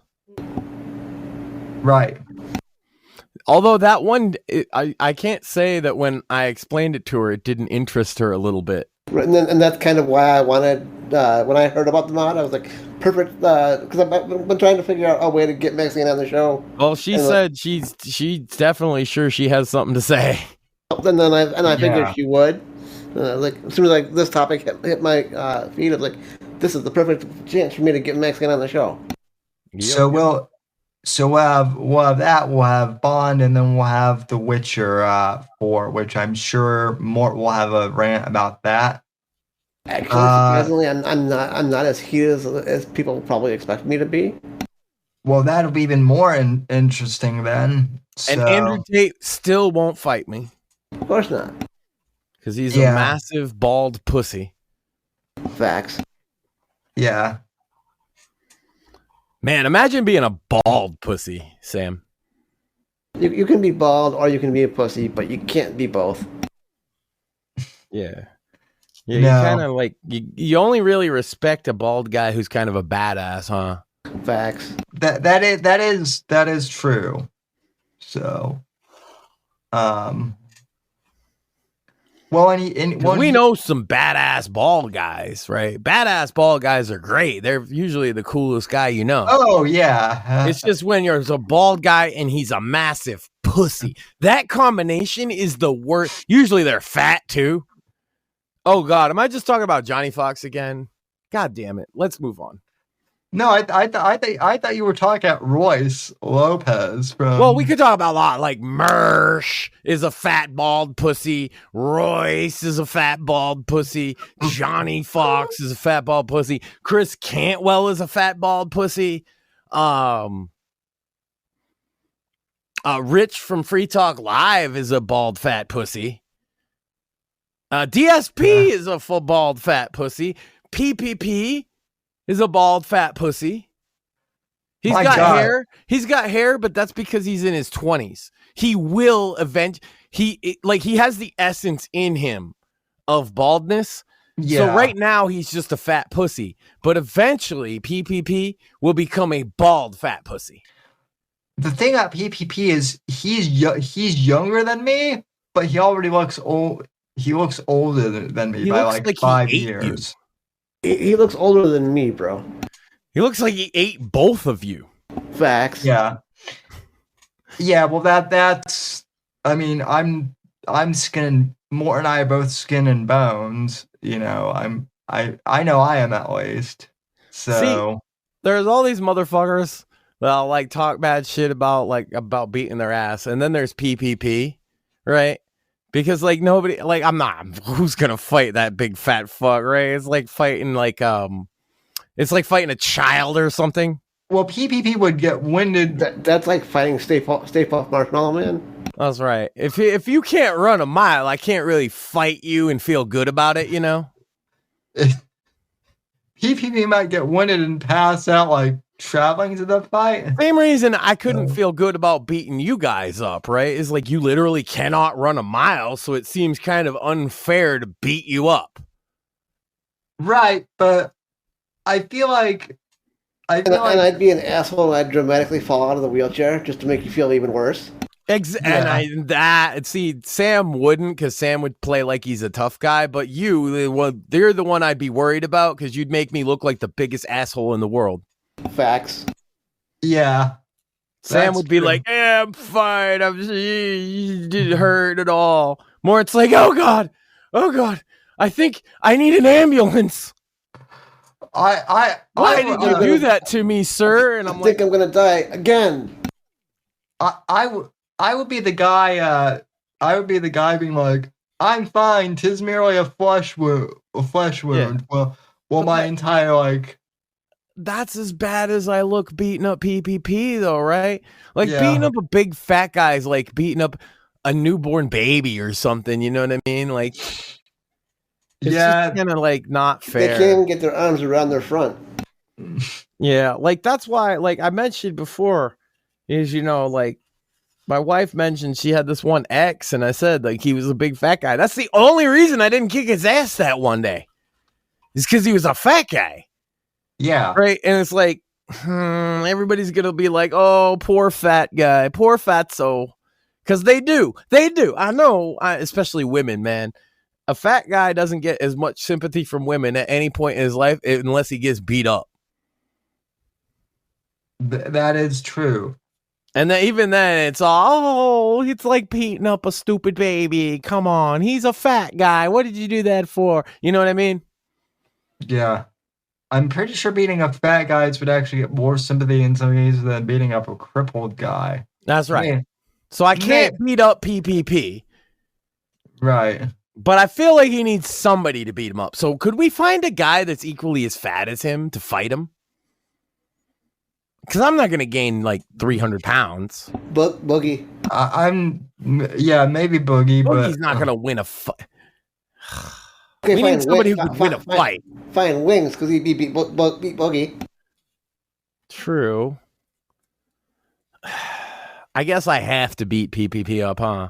Yep. Yeah. I am technically still super heavyweight. I'm clocked in at 234 right now. Yeah, but the thing of it is, Max, is you're too fit. So again. Yeah, and then it's just me beating up a fat retard, you know. You literally run circles around the fat retard. That's it.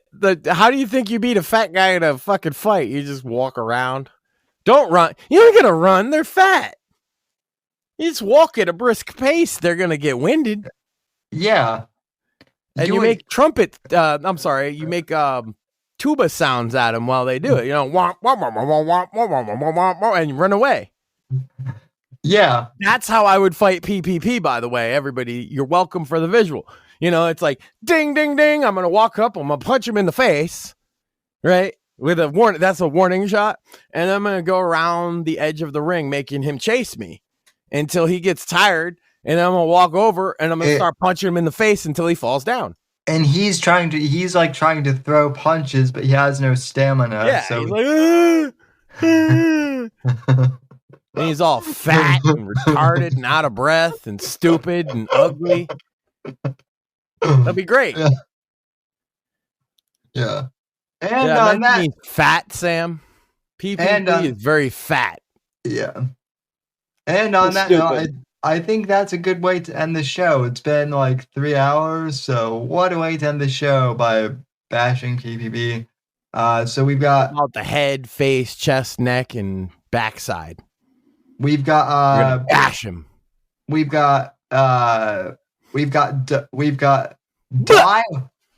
We've got the die stream tomorrow with Max, or maybe a Cringe Coffee House. Not sure yet. We've got Bits and Bones on Friday, and then Sandwich Makers on Sandwich Makers on Saturday. We're talking about wrestling, Sam.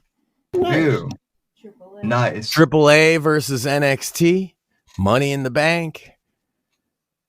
Probably not anything else, because that's the important. The AEW exists, and we'll probably say how it's stupid. Yeah. Well, hey, we've already heard people are like, "Oh, you guys are reviewing wrestling. You should review AEW." No, just flat out no. I don't care.